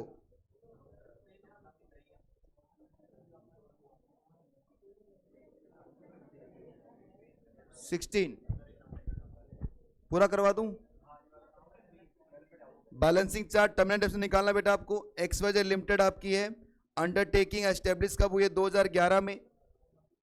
Generation and distribution of power generation opt क्या किया है? SLM method. WDV कितने बेटा मशीनरी की? 1/4/2020 को 6,60,000 की, और मशीनरी को बेचा कितने में है? WDV से कम पर बेचा है बच्चों, तो इसका मतलब क्या मिलेगा, टर्मिनल डेप्रिसिएशन 460 माइनस कर देना, 2 लाख क्या आएगा आपका टर्मिनल डेप्रिसिएशन। इसको क्या करोगे आप, P&L अकाउंट के डेबिट साइड में एज एक्सपेंडिचर बुक कर दोगे। ठीक है, आइए पॉइंट नंबर 2 देखते हैं। पॉइंट नंबर 2 में क्या लिखा, बी पॉइंट में ABC power generating company opt करिए एसएलएम ऑप्ट कर लिया आपने, और परचेज के एक मशीनरी कब 1/5/2020 को 10 लाख में, और जो फायर से क्या हो गया बेटा 15/10/2000 फायर में खत्म हो गई। इंश्योरेंस क्लेम कितना मिला 880। मुझे बताइए बच्चों, जिस साल एसेट्स परचेज किया उसी साल क्या हो गया, खत्म हो गया वो तो। और मैंने क्या बोला था, जहां एसएलएम मेथड लगता है वहां क्या चलता है बेटा आपका, जैसे अकाउंट्स में चलता है वैसे चलेगा ना। तभी तो हमने प्रॉफिट का बस नामकरण किया था, इसको बैलेंसिंग चार्ज बोल दे भाई, और टर्मिनल डेप्रिसिएशन कर दिया था किसको, लॉस को। अब मुझे बताओ बेटा, यहां पर अगर अकाउंट्स होता तो आप क्या करते, लॉस ही तो बुक करते इसका। और पीजीयूपी में लॉस कहां पर होता है हमेशा, शॉर्ट टर्म कैपिटल लॉस। तो कुछ भी नहीं करना बेटा, इसमें से क्या माइनस कर दो, या माइनस कर दो, क्या बन जाएगा आपका short term capital loss. Third वाला देखिए अब क्या है, थर्ड में प्रॉब्लम थी ना, इसमें प्रॉब्लम थी। अरे यार इसमें तो नहीं होनी चाहिए प्रॉब्लम यार। एक्स जो अंडरटेकिंग 2017 की है, generation of power has opt for the SLM method of depreciation. The company ने परचेज की मशीनरी कितने में, 5 लाख में, जिसकी डब्ल्यूडीवी कितने मशीनरी की 1/4/2020 की, कितने की बेटा 3,50,000 की। मशीनरी को सोल्ड किया आपने कितने में, 7,65,000। बताइए क्या करोगे आप, बातें करने लगे फिर से। 3,50,000 डब्ल्यूडीवी है, इससे ऊपर 5 लाख, बताओ दोनों का डिफरेंस, बैलेंसिंग चार्ज, इससे ऊपर शॉर्ट टर्म कैपिटल गेन। हाँ जी करके दिखाऊं क्या, चलो भाई आंसर बता रहे हो क्या, चलो ठीक है। और बताइए 16 में क्या था, अच्छा 16 तो यही था। 19 में क्या प्रॉब्लम किसी को, आज दिए हैं क्या ये, अच्छा ये बाद में करने हैं हमें क्लास में, ओके।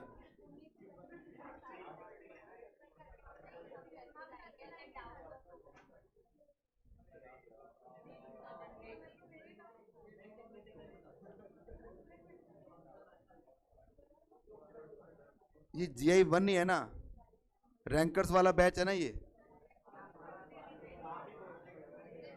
पता नहीं मुझे डाउट होने लगे बेटा।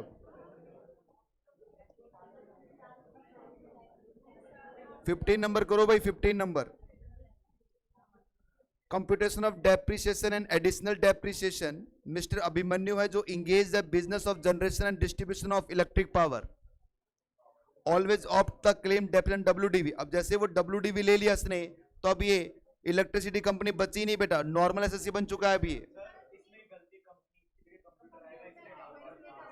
तो ये कंप्यूटर है बेटा,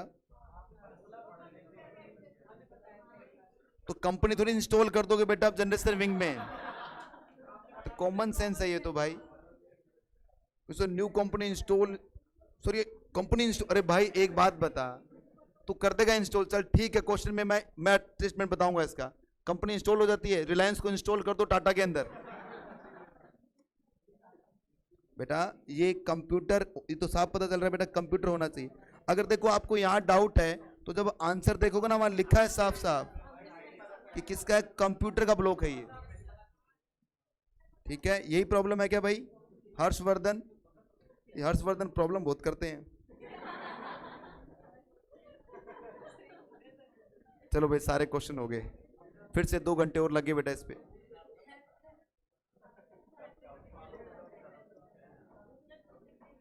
ऐसे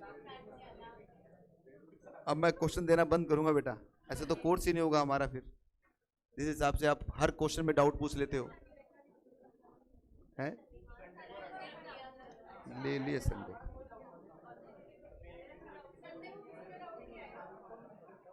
थोड़ा सा बेटा अपना लॉजिक भी लगाया करो आप बिल्कुल लॉजिक नहीं लगाना चाहते, हर चीज थोड़ी पकी पकाई मिलेगी। एग्जाम में ले जाओगे मेरे साथ में, चलो एग्जाम में साथ चलो सर, हमने फीस पे किया मित्तल में, आप भी साथ चलोगे हमारे, बैठ दो यहाँ पर, बताओ क्या होगा इसका। आओ इधर देखते हैं, अब हम अब अगला कंसेप्ट पढ़ने जा रहे हैं बच्चों, और कंसेप्ट पढ़ने से पहले इसकी बात करते हैं अपन। देखिए ये एक मेरा P&L अकाउंट है, ठीक है, इस पेनल अकाउंट में मैंने कुछ एक्सपेंस को बुक कर रखा है, मान लेते हैं 10 लाख का, और मेरी जो इनकम है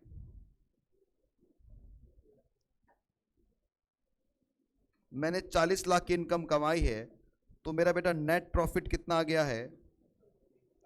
30 लाख रुपए का। ठीक है, मैं मिस्टर पी हूं, इसका मतलब मेरा कोई पार्टनर भी नहीं है, और पार्टनर भी होता तो यहां पर मैं अगर सैलरी बुक करता पार्टनर के नाम की तो उस पर सेक्शन 40B की लिमिट आ जाती। ठीक है, उससे ज़्यादा मैं बुक भी नहीं कर सकता था। अब मैं अपना दिमाग लगा रहा हूं, मैंने कहा यार यहाँ पर अब खर्चा, जितना ज़्यादा खर्चा यहाँ बढ़ाऊंगा उतना ज़्यादा प्रॉफिट कम हो जाएगा, और जितना खर्चा बढ़ेगा उतना प्रॉफिट कम, उतना ही क्या होगा? टैक्स कम होगा। सीधी सीधी बात है। तो मैं क्या करता हूँ, मैं अब खर्चे बढ़ाने के लिए मैंने यहाँ पर अपने वाइफ के नाम पर सैलरी डाल दी 10 लाख रुपए की। मैंने यहाँ पर सैलरी डाली अपने सिस्टर के नाम पर 10 लाख की, या ऐसे करते हैं 5-5 लाख की सैलरी डालते हैं बेटा। वाइफ के नाम की 5 लाख की, सिस्टर के नाम की 5 लाख की, बच्चों के नाम की 5 लाख की, पापा के नाम की 5 लाख की, मम्मा के नाम की 5 लाख की, और भी 2-4 परिवार के नाम से सैलरी डाली है। और खर्चा कितना कर दिया यहाँ पर? प्रॉफिट कितना बना लिया? 5 लाख बना लिया, क्योंकि मेरी इनकम अब कितनी है? 5 लाख। तो मुझे भी टैक्स जीरो, इसको भी जीरो, इसको भी जीरो, इसको भी जीरो। अब मुझे बताइए बेटा, ये कोई रॉकेट साइंस है जो कि समझ में नहीं आएगा? सीधी सी बात है, खर्चे बुक करोगे प्रॉफिट कम होगा, टैक्स कम होगा, खर्चे बुक कर दो। सर आप अपने परिवार के नाम से क्यों सैलरी डाल रहे हो? दूसरे नाम से डाल सकते हो क्या? डाल सकते हो बेटा। अगर दूसरे नाम से आप डालोगे तो प्रॉब्लम आएगा, क्योंकि यहाँ पर आपको क्या करना पड़ेगा, ये जो सैलरी है आपकी वो आपको बैंक एंट्री करनी पड़ेगी, बैंक में एडजस्ट करना पड़ेगा। ये ऐसे नहीं डाल सकते सैलरी आप। तो मैं मेरे दोस्त के नाम पर सैलरी डाल देता हूँ, दोस्त के अकाउंट में पैसा ट्रांसफर कर देता हूँ, 30% प्रॉफिट बचाने के चक्कर में 100% लॉस कर लूंगा? कभी नहीं होगा ऐसा, कभी भी नहीं होगा। मैं सिर्फ रिलेटिव जो होंगे मेरे, उन्हीं के अकाउंट में क्या करूंगा? सैलरी डालूंगा, क्योंकि वो तो अपने घर के हैं बच्चों, और ले भी लेंगे तो क्या है, उनको वैसे भी देना ही होता है। तो अब इस केस के अंदर मुझे बताइए गवर्नमेंट अब क्या बोलने वाली है? गवर्नमेंट कह रही है देखो हम एक सेक्शन लेके आ रहे हैं, सेक्शन 40A सब सेक्शन 2। अगर आपने कोई अनरीजनेबल एक्सपेंडिचर क्या किया, अपने पेनल अकाउंट में डेबिट किया है, तो जितना अनरीजनेबल वाला पोर्शन होगा वो हम क्या कर देंगे? डिस अलाउड कर देंगे। अब इसका कोई सटीक फॉर्मूला तो है नहीं, कैसे पता चले सर अनरीजनेबल कितना है? तो अब ये पावर सारी किसको दे दी? एओ को दे दी। असेसिंग ऑफिसर तू खुद पता कर, जांच कर, तुझे जितना अनरीजनेबल लगता है उस पर 48(2) लगा दे, और क्या कर दे? उसे अनरीजनेबल को डिस अलाउड कर देना। बात समझ में आ रही है बच्चों? अनरीजनेबल एक्सेसिव पेमेंट जो आपकी होगी वो क्या हो जाएगी? डिस अलाउड होगी। किस सेक्शन के अंदर? सेक्शन 40A सब सेक्शन 2 के अंदर। ठीक है, तो फिर लोगों ने क्या करना स्टार्ट किया, सुना ध्यान से। अच्छा अनरीजनेबल, अब एक मेरा ब्रदर है, वो भी बिजनेस करता है, मैं भी बिजनेस करता हूं, तो मैंने क्या किया, ब्रदर से कोई सामान परचेज किया। ठीक है, सामान कितने का था? 10 लाख का था, और मैंने ब्रदर को बोला भाई एक काम कर, तू मुझे 10 नहीं 40 लाख का बिल बना के दे दे। मतलब मैंने क्या कर दिया बेटा? परचेज ज्यादा दिखा दी है। इधर ब्रदर ने क्या कर दिया? सेल ज्यादा दिखा दिया अपना। हो सकता है ब्रदर के पास पहले से कुछ लॉस वगैरह चल रहा हो। तो अब इस केस में क्या होगा? उन्होंने कहा अगर अपने रिलेटिव से कोई सामान मंगवाया, आपने अगर अपने रिलेटिव से कोई सामान मंगवाया है और वो अनरीजनेबल एक्सपेंडिचर है आपका, ज्यादा आपने क्या कर दिया? उसको डेबिट कर दिया है, तो जितना ज्यादा वाला पोर्शन है बताओ कितना है? ये डिसअलाउड कर देगा कौन? एओ कर देगा। बात समझ में आ रही है? सर कैसे पता चलता है? ये सब कुछ बेटा आपको ऑडिट रिपोर्ट में लिखना पड़ता है। ऑडिट आ गया क्या? ये 48 रिलेटेड पार्टी का ट्रांजेक्शन आता है होगा, आज ही पढ़ाया है क्या? टैक्स ऑडिट स्टार्ट होगी क्या आपकी? हाँ, जो रिलेटेड पार्टी ट्रांजेक्शन होगा वो आपको शो करना पड़ता है ऑडिट के अंदर, इसलिए ए को पता चल जाएगा और वो क्या करेगा? इस एक्सपेंडिचर को उठा के डिसअलाउड कर देगा। अगर ये क्या है? अनरीजनेबल एक्सेसिव है तो। ऐसे नहीं करेगा, अगर अनरीजनेबल है तो ही करेगा। जरूरी थोड़ी है, हो सकता है मेरी वाइफ पढ़ी लिखी है, हो सकता नहीं है बेटा पढ़ी लिखी, ये दिक्कत है, पढ़ी लिखी है। सही बात बेटा, मैं तो बोलता हूँ पढ़ी लिखी से शादी मत करना। ज्यादा भी नहीं बेटा, मैं तो कह रहा हूँ लेके आओ 5वीं फेल, जिंदगी चलेगी मस्त एकदम। ढूंढो ऐसी, ढूंढो 5वीं फेल ढूंढो आप।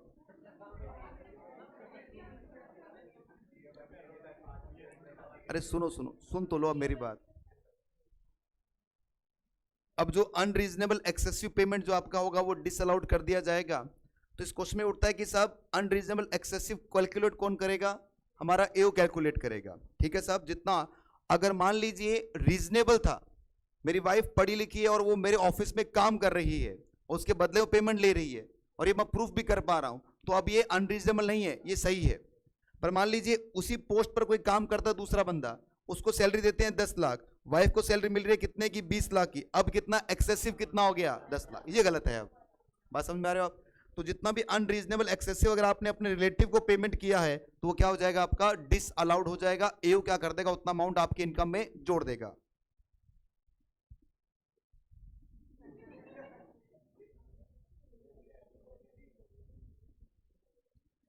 Payment to relative and associates, section देखो, ये सेक्शन नंबर आपको याद रखना है बेटा, section 40A2, provided that where the SSC incurred any expenditure in respect of which the payment has been made or to be made in specified person, so much of the expenditure of the considered to the excessive or unreasonable shall be disallowed by the AO.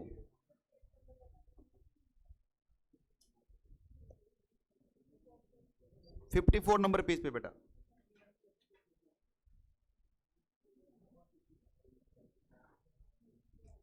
तो जितना आपका excessive और unreasonable होगा वो एओ क्या कर देगा? Dish allowed कर देगा। ठीक है बेटा? वो किस बेस पर करेगा भाई? हमारा जो एओ होगा वो किस बेस पर करेगा? तो बेस बता रखा है, fair market value of the goods service or facility of which the payment is made, कि गुड्स का जो आपने परचेज किया उसका सही वैल्यू क्या है, या तो सर्विसेज आप दे रहे हैं उसको सही कीमत क्या थी, आपने ज़्यादा दे दी तो क्या कर देंगे? उसको हम डिसअलाउड कर देंगे। Legitimate need for the business of profession, मान लो नीड ही नहीं थी बिजनेस की। मेरा ब्रदर का काम क्या है? मेरा ब्रदर का काम है बच्चों, वो सीमेंट बेचता है। मेरा काम बच्चों को मैं पढ़ाता हूँ, तो मैंने उससे परचेज बुक कर दिया, सीमेंट के कट्टे परचेज किए मैंने 500। अरे क्या करेगा? चलो मैं कपड़ा बेचता हूँ, अब बताओ, कपड़े वाले तो स्कूल नहीं बनाते, कपड़ा बेचना है काम मेरा। सर आप बिल्डिंग बनाओगे अपने ऑफिस की बिल्डिंग, तो 500 कटोगी। तो ये क्या है? जरूरत ही नहीं थी फिर भी आप क्या कर रहे हो? उसकी बिल ले रहे हो उससे आप। बोलिए बच्चों। The benefit drive by the accruing of the assessee from the such payment, और उस पेमेंट से आप क्या मिल रहा है? आपको बेनिफिट मिल रहा है, मतलब आप हायर क्या चार्ज कर रहे हो? अपना एक्सपेंडिचर क्लेम कर रहे हो। एसएससी आपका ये रहा इंडिविजुअल। तो यहाँ बता रखा है कि किसके स्पेसिफाइड पर्सन, मतलब रिलेटिव कौन कौन है। तो इंडिविजुअल रिलेटिव कौन कौन होंगे? Any relative of the individual SSC, जो रिलेटिव है आपके, या any person who is carrying the business or profession if the individual SSC has the substantial interest in the business and that person, कि अगर किसी बिजनेस में आपका क्या है? सब्सटेंशियल इंटरेस्ट है, तो रिलेटिव मान लिया जाएगा आपका वो। और any relative of the individual SSC substantial interest in the business of that person. ठीक है बच्चों? कंपनी एचएफ के रिलेटिव कौन है? कंपनी की बात करें डायरेक्टर है उसके और उसके रिलेटिव, एचएफ की बात करें उसके मेंबर्स उनके रिलेटिव, एओपी के मेंबर्स उनके रिलेटिव। ऑल एसएससी में अगर कंपनी एचएफ है तो ये रिलेटिव्स का मतलब बता रखे बच्चों, और इन रिलेटिव्स को मैंने बता रखा है बिल्कुल सिंपल लैंग्वेज में। अब निकालो नोट्स।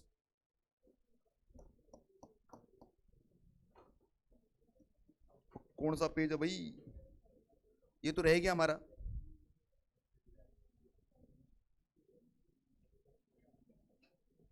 जो पॉइंट तो रह गया हमारा बेटा एक। चलो पहले ये पढ़ा देता हूं फिर कराता हूं ये पॉइंट। सेक्शन 48(3) पेमेंट टू स्पेसिफाइड पर्सन, जो रिलेटिव है आपके, if payment of expenditure made to relative person then AO can disallowed excessive और अनरीजनेबल अमाउंट। रिलेटिव इंडिविजुअल कौन होंगे बेटा? Spouse, mother, father, brother, sister और लिनेन असेंडेड और लिनेन डिसेंडेड। लिनेन असेंडेड कौन होंगे? दादा दादी। डिसेंडेड कौन होंगे? बेटा बेटी। ठीक है? एचएफ के कौन होते हैं? मेंबर्स और उनके रिलेटिव। एलएलपी या फिर पार्टनरशिप फर्म के कौन होंगे बेटा? पार्टनर या उनके रिलेटिव्स। कंपनी के डायरेक्टर उनके रिलेटिव्स। एलएलपी पार्टनरशिप, वापस आ गया तो, हाँ जी।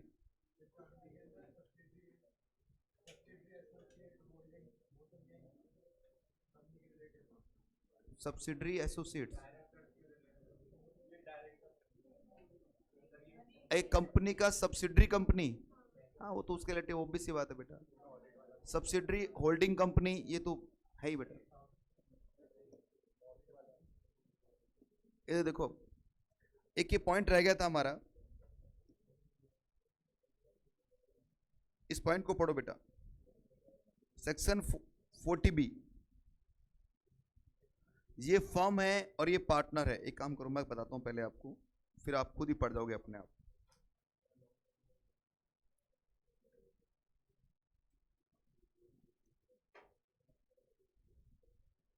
देखिए एक फर्म है बच्चों और एक क्या है, पार्टनर है। फर्म ने इनको रेमुनरेशन पे हुआ है, सैलरी पे की, पार्टनर को सैलरी पे की, सैलरी पे की है 10 लाख की, ठीक है। और 40B की जो लिमिट थी वो थी 7 लाख की। बताओ क्या होगा, तो इसका मतलब क्या होगा, जो 3 लाख है वो फर्म की इनकम बन जाएगी। आप मेरे पार्टनर हो, मैं आपकी पार्टनरशिप फर्म हूं, तो मैंने आपको क्या दे रहा हूं बेटा, 10 लाख की सैलरी, तो आपको मिली कितनी होगी, 10 लाख मिली होगी। आपके जेब में 10 लाख ही तो गया है, और अब इस 10 में से 3 कहां टैक्सेबल हो गया है, तो बताओ आपके हाथ में कितना टैक्सेबल होगा, अब 7 लाख। नहीं समझ में आया, फिर समझे बेटा, जितने अमाउंट, जो अमाउंट फर्म को अलाउ होती है 40B के अंदर, कितने अमाउंट है, उतना ही पार्टनर का टैक्स लगेगा बेटा, उतनी पार्टनर की क्या बनेगी, इनकम बन जाएगी। और जितनी फर्म को डिसअलाउड होगी उतनी क्या होगी, इसके हाथ में एग्जम्प्ट हो जाएगी। नहीं समझ में आया, फिर देखो कि अगर एक फर्म ने पार्टनर को सैलरी दी है 10 लाख की, तो इसको मिली कितनी, 10 लाख मिल गई। और अब 40B के हिसाब से 3 लाख क्या हो गया बेटा, फर्म ने टैक्स पे कर दिया। और जब देखो फर्म और पार्टनर अलग अलग थोड़ी होते हैं बेटा, एक ही तो होते हैं। तो जब फर्म ने इस पे 3 लाख पे टैक्स पे कर दिया है, तो अब पार्टनर के हाथ में 3 लाख क्या होगा, एग्जम्प्ट हो जाएगा। मुझे बताओ फर्म को कितना अलाउ हुआ एक्सपेंडिचर, 7 लाख का, तो पार्टनर की इनकम कितनी बनेगी, 7 लाख की। तो जितना फर्म को खर्चा अलाउ होगा उतना पार्टनर की क्या बनेगी, इनकम बन जाएगी। और जितना फर्म को क्या हो रहा है बेटा, खर्चा डिसअलाउड हो रहा है, उतना पार्टनर के हाथ में क्या होगा, वो एग्जम्प्ट हो जाएगा। बोलिए, अब पढ़िए बेटा ये नोट।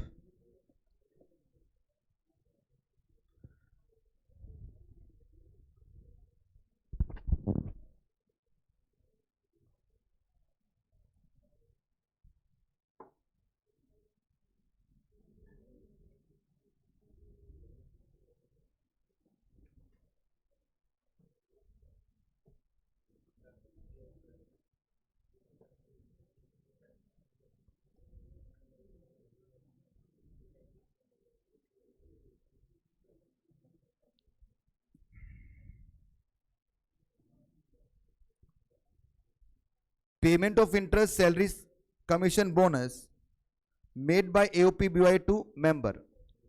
अगर एक AOPBY ने अपने मेंबर्स को क्या दिया है बेटा, सैलरी, बोनस, कमीशन दिया है, तो ये मेंबर के हाथ में क्या होगा, ये एग्जम्प्ट होगा, क्योंकि टैक्स कौन पे करेगा इस पर, AOPBY। बस खत्म, ठीक है। हाँ जी, डाउट नहीं, कोई डाउट बेटा किसी को, बढ़े आगे। अभी ऑनलाइन वाला आप भी बता दो, कोई डाउट है किसी को इसमें।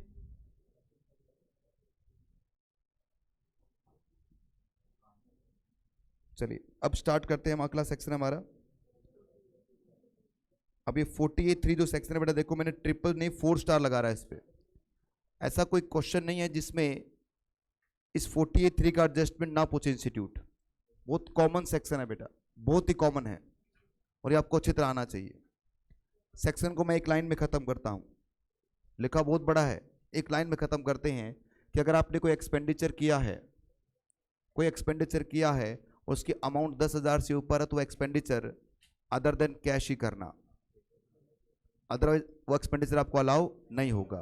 बस अब इसके नहीं बेटा, वो कैपिटल एक्सपेंडिचर था, ये रेवेन्यू एक्सपेंडिचर है। कैपिटल एक्सपेंडिचर को सेक्शन 43(1) के एक्सपेंडिचर में डाल दिया है, रेवेन्यू एक्सपेंडिचर को 40A(3) में डाला हुआ है, ठीक है ना बच्चों। Same to same concept 35AD में भी था कि अगर आपने कोई एसेट्स परचेज की, तो वो भी अदर देन कैश होना चाहिए। मतलब गवर्नमेंट क्या चाहती है, हर चीज क्या होना चाहिए आपकी, मैनेज होनी चाहिए बैंक के थ्रू, ताकि वो ट्रेसेबल हो सके। तो क्या बोल रहा है सेक्शन कि एक दिन में एक व्यक्ति को अगर आपने 10,000 से ऊपर का पेमेंट किया है और वो पेमेंट अगर कैश में है तो वो डिसअलाउड होगा। पेमेंट अगर वो किसके अंदर है बेटा, क्रॉस चेक में, तो भी डिसअलाउड होगा। पेमेंट अगर आपका बेरेड चेक के थ्रू किया तो भी डिसअलाउड होगा। ये तीनों चीज क्या होती है बच्चों, इक्विवेलेंट टू कैश मानी जाएगी। एक दिन में एक व्यक्ति को आपने 10,000 से ऊपर का पेमेंट दिया है और वो कैश में, क्रॉस चेक में या फिर बेरेड चेक में दिया है तो क्या होगा, डिसअलाउड होगा। अदर देन दीजिए, अलाउ हो जाएगा। सर कोई स्लैब है क्या, कोई स्लैब नहीं है बच्चों। 11,000 का पेमेंट क्या पूरा 11,000 डिसअलाउड है। ये नहीं कि 10,000 तक अलाउ रहेगा, 1,000 डिसअलाउड कर दो ना, यहाँ पर कोई एक्सेस अमाउंट नहीं है। पूरा अमाउंट क्या हो जाएगा आपका, डिसअलाउड कर दिया जाएगा। ठीक है बच्चों, आइए पढ़ते हैं। देखो, cash payment more than 10,000 to the single person in a single day, any payment to a person in a day for a single bill exceeding कितना बच्चों आपका 10,000 और 35,000 in case of transport company. मतलब अगर ये पेमेंट किसको दे रहे हो आप, ट्रांसपोर्ट कंपनी को दे रहे हो, तो 10 की जगह कितना पढ़ लेना आप। क्यों सर, क्योंकि ट्रांसपोर्ट कंपनी में ज्यादा कैश चलता है बच्चों, ज्यादा कैश चलता है, इसलिए गवर्नमेंट ने वहां पर लिमिट बढ़ाकर कितनी कर रखी है, 35,000 तक कर रखी है। इन कैश और क्रॉस चेक और बेरेड चेक, या तो कैश में करो या क्रॉस चेक में करो या फिर बेरेड चेक में करो, ये क्या रहेगा आपका, डिसअलाउड रहेगा। बेरेड चेक का होता है बेटा ऐसा चेक जिस पर किसी का नाम नहीं लिखा होता, उसे बेरेड चेक बोलते हैं अपन। ठीक है, हाँ, रेवेन्यू एक्सपेंडिचर्स के लिए पढ़ रहे हैं बेटा हम, वो कैपिटल एक्सपेंडिचर के लिए था। मतलब सेक्शन 40A(3) तो बात करता है रेवेन्यू एक्सपेंडिचर की, सेक्शन 43(1) बात करता है कैपिटल एक्सपेंडिचर की, और सेक्शन 35AD बात करता है स्पेसिफाइड के अंदर। तीनों में बात एक ही है, कौन सी है, 10,000 वाली कैश पेमेंट की। बढ़े आगे बच्चों। अब मैंने कुछ एग्जाम्पल्स दे रखे हैं, इन एग्जाम्पल्स को पढ़िए आराम से। पहला एग्जाम्पल पढ़िए, मिस्टर ए ने मिस्टर बी को गुड्स परचेज किया है, तो पेमेंट कितने का है, 80,000 का है। और पेमेंट कैसे कैसे किया बच्चों, फर्स्ट पेमेंट किया 8,000 कैश में और 12,000 किस में, पेटीएम। ये किस दिन किया आपने, 15 तारीख को किया है। और दूसरा पेमेंट क्या हो बच्चों, बैलेंस पेमेंट 20 तारीख को किया आपने, कितना, 15,000 तो कैश में और 45,000 किसके अंदर, कितना अलाउ होगा बताइए। ये अलाउ हो जाएगा, ये अलाउ होगा, ये अलाउ होगा, सिर्फ क्या अलाउ नहीं होगा, तो इसका मतलब 80 में से 15 अलाउ नहीं होगा, तो अलाउ कितना होगा। ओके बच्चों, अगला देखते हैं। दूसरा एग्जांपल देखो, दूसरा देखो बेटा एग्जांपल, सिंगल डे में आपने पेमेंट किया है कैश के अंदर 20,000 का, क्या होगा, डिसअलाउड। देखो, सुबह 9 बजे किसको पेमेंट किया आपने कैश में, चेक से 4,000, 3 बजे 6 और 14 और फिर बाद में, तो इनका 8 का और इन सब का टोटल कितना हो गया है, 20,000 हो गया। इसका मतलब 20,000 क्या हो जाएगा आपका, डिसअलाउड। ओके, उसके बाद में आपने 10,000 तक की अलाउड रहेगा, 10 से ऊपर डिसअलाउड होता है बेटा, ये भी अलाउड रहेगा, ये भी अलाउड रहेगा। तो इसके बाद बताओ कितना एक्सपेंस अलाउ होंगे आपके, ये डिसअलाउड है और ये भी डिसअलाउड है, तो इसका मतलब कितना हो गया, सॉरी ये तो अलाउड है, कितना डिसअलाउड है सिर्फ, तो 60,000 क्या होगा आपका, अलाउ होगा। बताइए ना, इस क्वेश्चन पे लगाना आप ट्रिपल स्टार, बढ़िया क्वेश्चन है ये। पर ये क्वेश्चन मैं मेरे तरीके से समझाता हूँ, इधर देखो एक बार, कुछ इस तरह समझो इसको आप, कि सर मिस्टर ए ने पेमेंट किया है, मिस्टर ए ने एक पेमेंट किया है। ये पेमेंट इसने किसको किया है बच्चों, क्या हो गया, ये पेमेंट हुआ है रिलेटिव को, वाइफ लिख देते हैं, मिसेज ए। ये पेमेंट हुआ है कैश के अंदर बच्चों, और पेमेंट कितना है सर, 30,000 कैश के अंदर। ये पेमेंट का नेचर क्या है बच्चों, सैलरी का नेचर है। मतलब मिस्टर ए ने अपने वाइफ को सैलरी पे किया, कितने की, 30,000 की। अब इस 30 में से एओ ने सेक्शन 48(2) में डिसअलाउड कर दिया, कितना, 22,000। मतलब अनरीजनेबल कितना था, 22,000। बताओ बेटा, अब क्या करोगे आप? देखिए, अब आप कहेंगे सर 30,000 आपका कैश पेमेंट है, पर 30,000 सेक्शन 48(3) में आता है बच्चों। इससे पहले कौन सा सेक्शन आता है? 48(2) आता है, रिलेटिव वाला। तो बताओ तो रिलेटिव में कितना चला गया? अब कितना कैश रह गया है? 8,000। क्या ये 10,000 से ज्यादा है क्या? तो इसका मतलब ये 8,000 क्या होगा? अलाउ हो जाएगा, और ये क्या रहेगा? Disallowed. बात समझ में आई? अब करो इस एग्जाम्पल को। लो बेटा, इसमें पढ़ लेते हैं, इसमें पढ़ लेते हैं ना। देखिए, ये मिस्टर ए, ये मिस्टर ए हैं बच्चों, और ये उनके बी जो ब्रदर है मिस्टर ए के, मतलब रिलेटिव हो गए। पेमेंट कितना हुआ है? 60,000 का, वो भी किस पे? कैश के अंदर। ए ने 48(2) अप्लाई कर दिया, 50,000 क्या कर दिया? अनरीजनेबल एक्सेसिव मान लिया, केस 1। या 45,000 कर दिया अनरीजनेबल एक्सेसिव। तो अगर पहले केस की हम बात करें, केस नंबर फर्स्ट की, तो एक्सपेंस क्या होगा? 10,000 मिस्टर ए को अलाउ हो जाएगा। कैसे बच्चों? क्योंकि 60,000 में से 50,000 तो 48(2) में चला गया, बैलेंस कितना बच गया? 10,000, और 10,000 पर 48(3) अप्लाई नहीं होता, 10 से ऊपर पर अप्लाई होता है बेटा। सेकंड केस में कितना है? 45,000 है। इस केस में क्या होगा बच्चों बताओ? 60,000 टोटल था आपका, 48(2) पर कितना आ गया? 45 डिसअलाउड, बाकी बचे 15 पर क्या होगा? तो ये फुल अमाउंट क्या होगी? डिसअलाउड।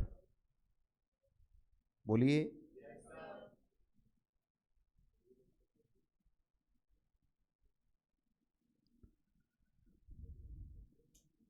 नोट पढ़ो पहले वाला।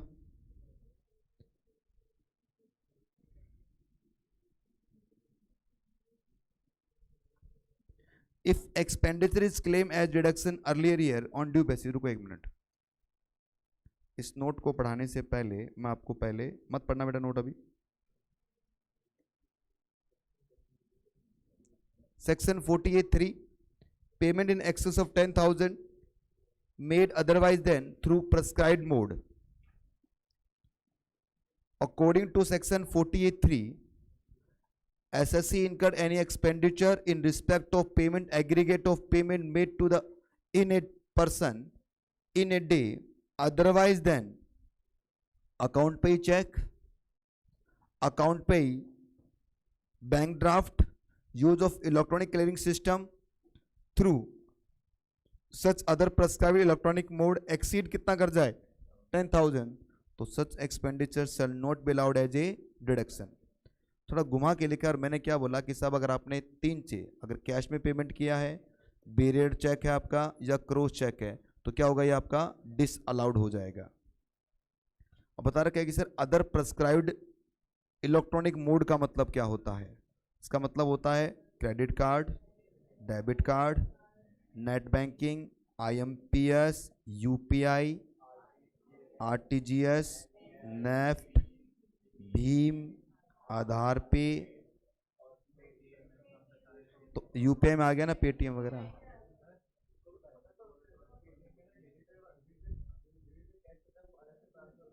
हाँ, मुझे बताओ बेटा, पेटीएम के अंदर वो जो डिजिटल क्या होता है? डिजिटल कैश वॉलेट जो होता है, उसमें पैसा कहां से आता है? हो गया ट्रेस।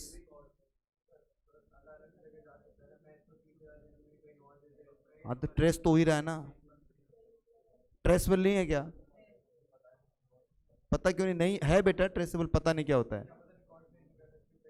क्यों? अरे क्यों नहीं करती? पेटीएम के लगाएंगे जूत, वो रिकॉर्ड शेयर नहीं करती पेटीएम। क्या बात कर रहे हो यार? इंडिया में रहना है तो इंडिया की माननी पड़ेगी बेटा।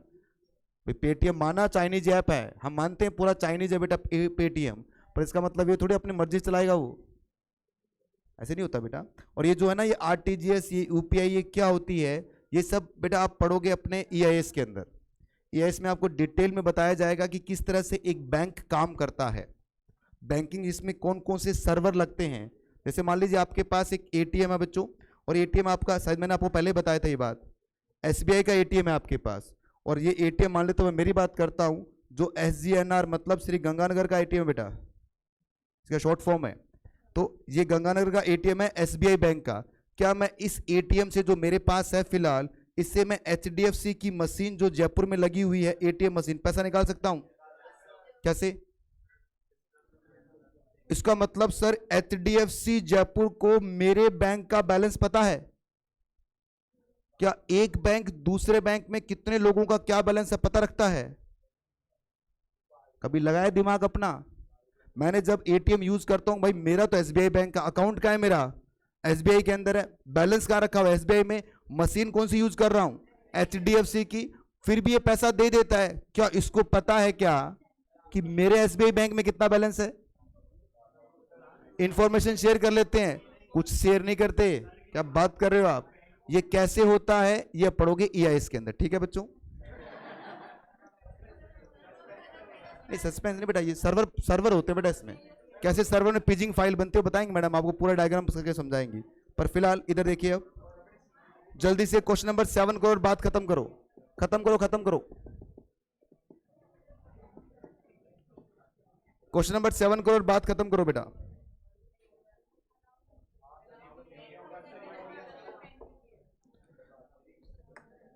$32,000 का पेमेंट हुआ है, 4 कैश पेमेंट किए 8,000 अलग अलग दिन के ऊपर। तो उस केस में क्या होगा?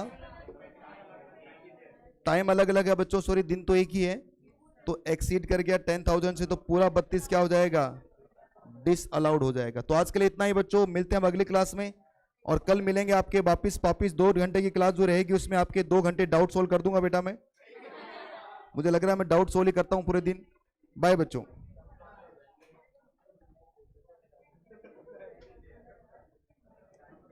तू क्यों कर रहा है?